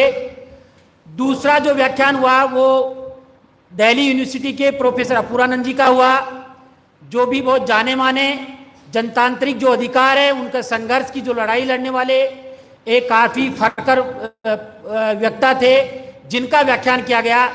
और आज हमारे बीच भाषा सिंह जी आए और जिस तरीके का जो विषय था उसको लेकर जिस रूप से बेबाक रूप से आपने स्पष्ट रूप से जो जिस तरीके की देश में जो परिस्थितियां वर्तमान में समसामयिक बनी हुई है उनको लेकर जो अपनी बात रखी, ये बात सभी साथियों के द्वारा काफ़ी दूर तक जाएगी। और जो लोग सोच रहे थे, काफ़ी लोगों ने हमें कहा कि जब भाषा सिंह जी आ रहे हैं तो ज़रूर इसको लाइव किया जाए, और हमने इसको लाइव किया। लाइव देख रहे हैं काफ़ी लोग। कुछ जो लोग शहर में जो जिस तरीके से जब सब्जेक्ट को लेके हमने ये तय किया था, तब भी काफ़ी लोगों का कहना था कि जिस तरीके का विषय आपने लिया है इसको लेकर लोग आपसे दूरियां करेंगे। मैंने कहा नहीं, जो जनतांत्रिक अधिकारों के लिए लगातार संघर्ष कर रहे हैं या थोड़ा भी अपने संविधान के बारे में बात रखते हैं, वो कतई इससे पीछे नहीं हटेंगे। और जिस तरीके का विषय है वो समय के अनुसार बिल्कुल वाजिब विषय है, जिसको कि देखा जाना चाहिए। और उसको लेकर आज हमारे वक्ताओं ने जो बात रखी वो काफ़ी हमें बहुत समझ देती है। इसलिए मैं तमाम जो साथी यहाँ आए हैं, तमाम वक्तागण, उनका हृदय से आभार व्यक्त करता हूँ, धन्यवाद देता हूँ। हमारे बहुत सारे साथी, संघर्ष के साथी जो बड़ी उम्र के दौर में है तब भी यहाँ पहुँचे, जिस तरीके का मौसम था उसके अनुसार भी पहुँचे। सभी का, तमाम साथियों का धन्यवाद। जय हिंद, इंकलाब जिंदाबाद। अभी सभी साथी जलपान के लिए आप लोग आमंत्रित हैं, जलपान लेके ही जाएं। धन्यवाद।